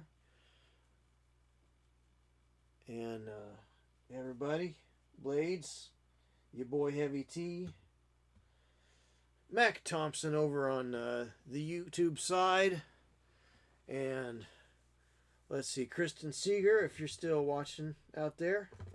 Thanks for being here tonight. Thank you for the subscription as well. Appreciate that very much. So, excellent, excellent. Yeah, but you know what, Myar? I'll tell you what.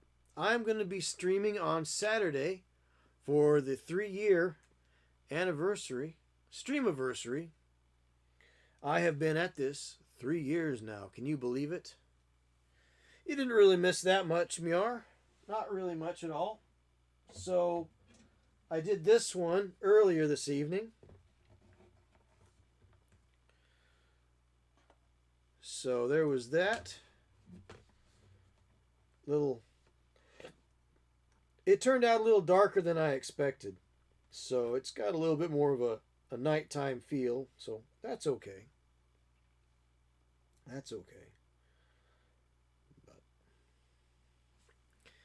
And then, of course, you saw what Quantum called marbles the other night. So I know you've seen that one. So, and then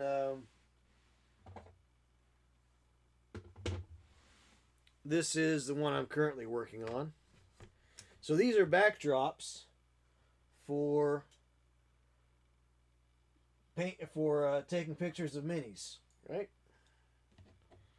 So depending on the scene, you know, you can figure out where the figure is going to be and where their eye line is going to meet up with the background and the horizon line where it would be for them. So, you know, because I know that I'm not getting the right horizon on these for the miniatures, right? So she might stand out here like this somewhere. Maybe I might have to put her on a little riser, whatever. And same thing here, right? So, like this dude here, probably going to have to figure out where his eye line should be as far as where the horizon would be with him. You know, I don't know where that would necessarily show up the best.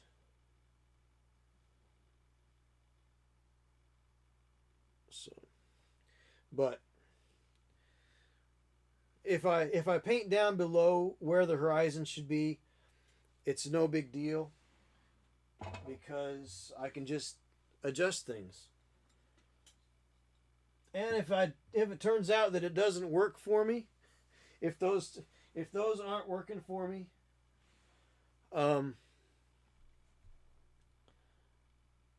that's okay, because then I can just put them in some then I can just take them down and have a booth at the local art fair, right? Sell them off to some poor unsuspecting soul.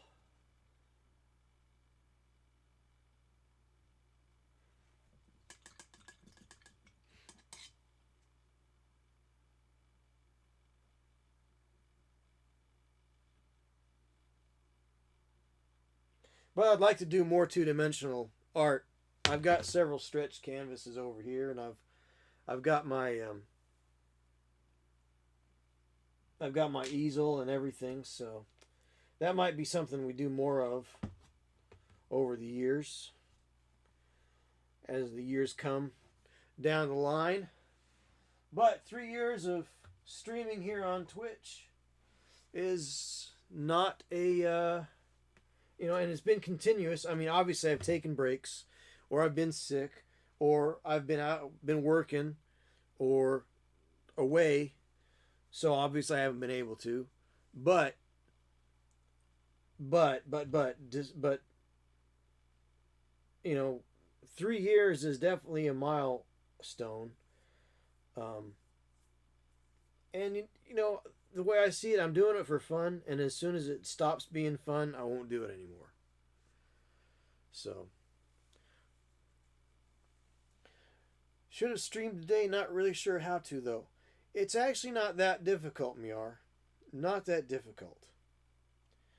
Um, there's apps. There's an app called OBS, and there are several fairly easy to follow, less than half-hour long tutorials on. You can actually. There's one by a channel called Michael Ferrer Jr.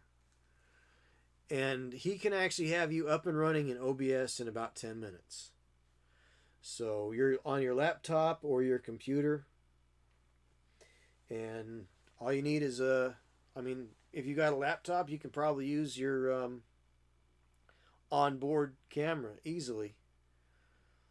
But OBS, it does have a little bit of a learning curve, but if you follow the directions in Michael Ferrer's video, like OBS from 0 to everything in 10 minutes, follow the directions right there. That's the nice thing about a video, is you can stop and digest it in little bites. I've actually sat and taken notes sometimes, or I'll hear something, I'll run it back, and I'll write it down, because sometimes people make videos and they're just way too fast. Either they speak too fast, or they're too interested in getting into that 10-minute or less pocket in order to get more views. So it can be a little bit difficult, but I can stop it, I can pause it, I can rewind it, I can get the things I need to know. So anyhow, folks, it is that time. It's great to see everybody. So, good night to YouTube, because YouTube does not have a rating option. Good night to YouTube. Bye-bye. And Twitch, we are going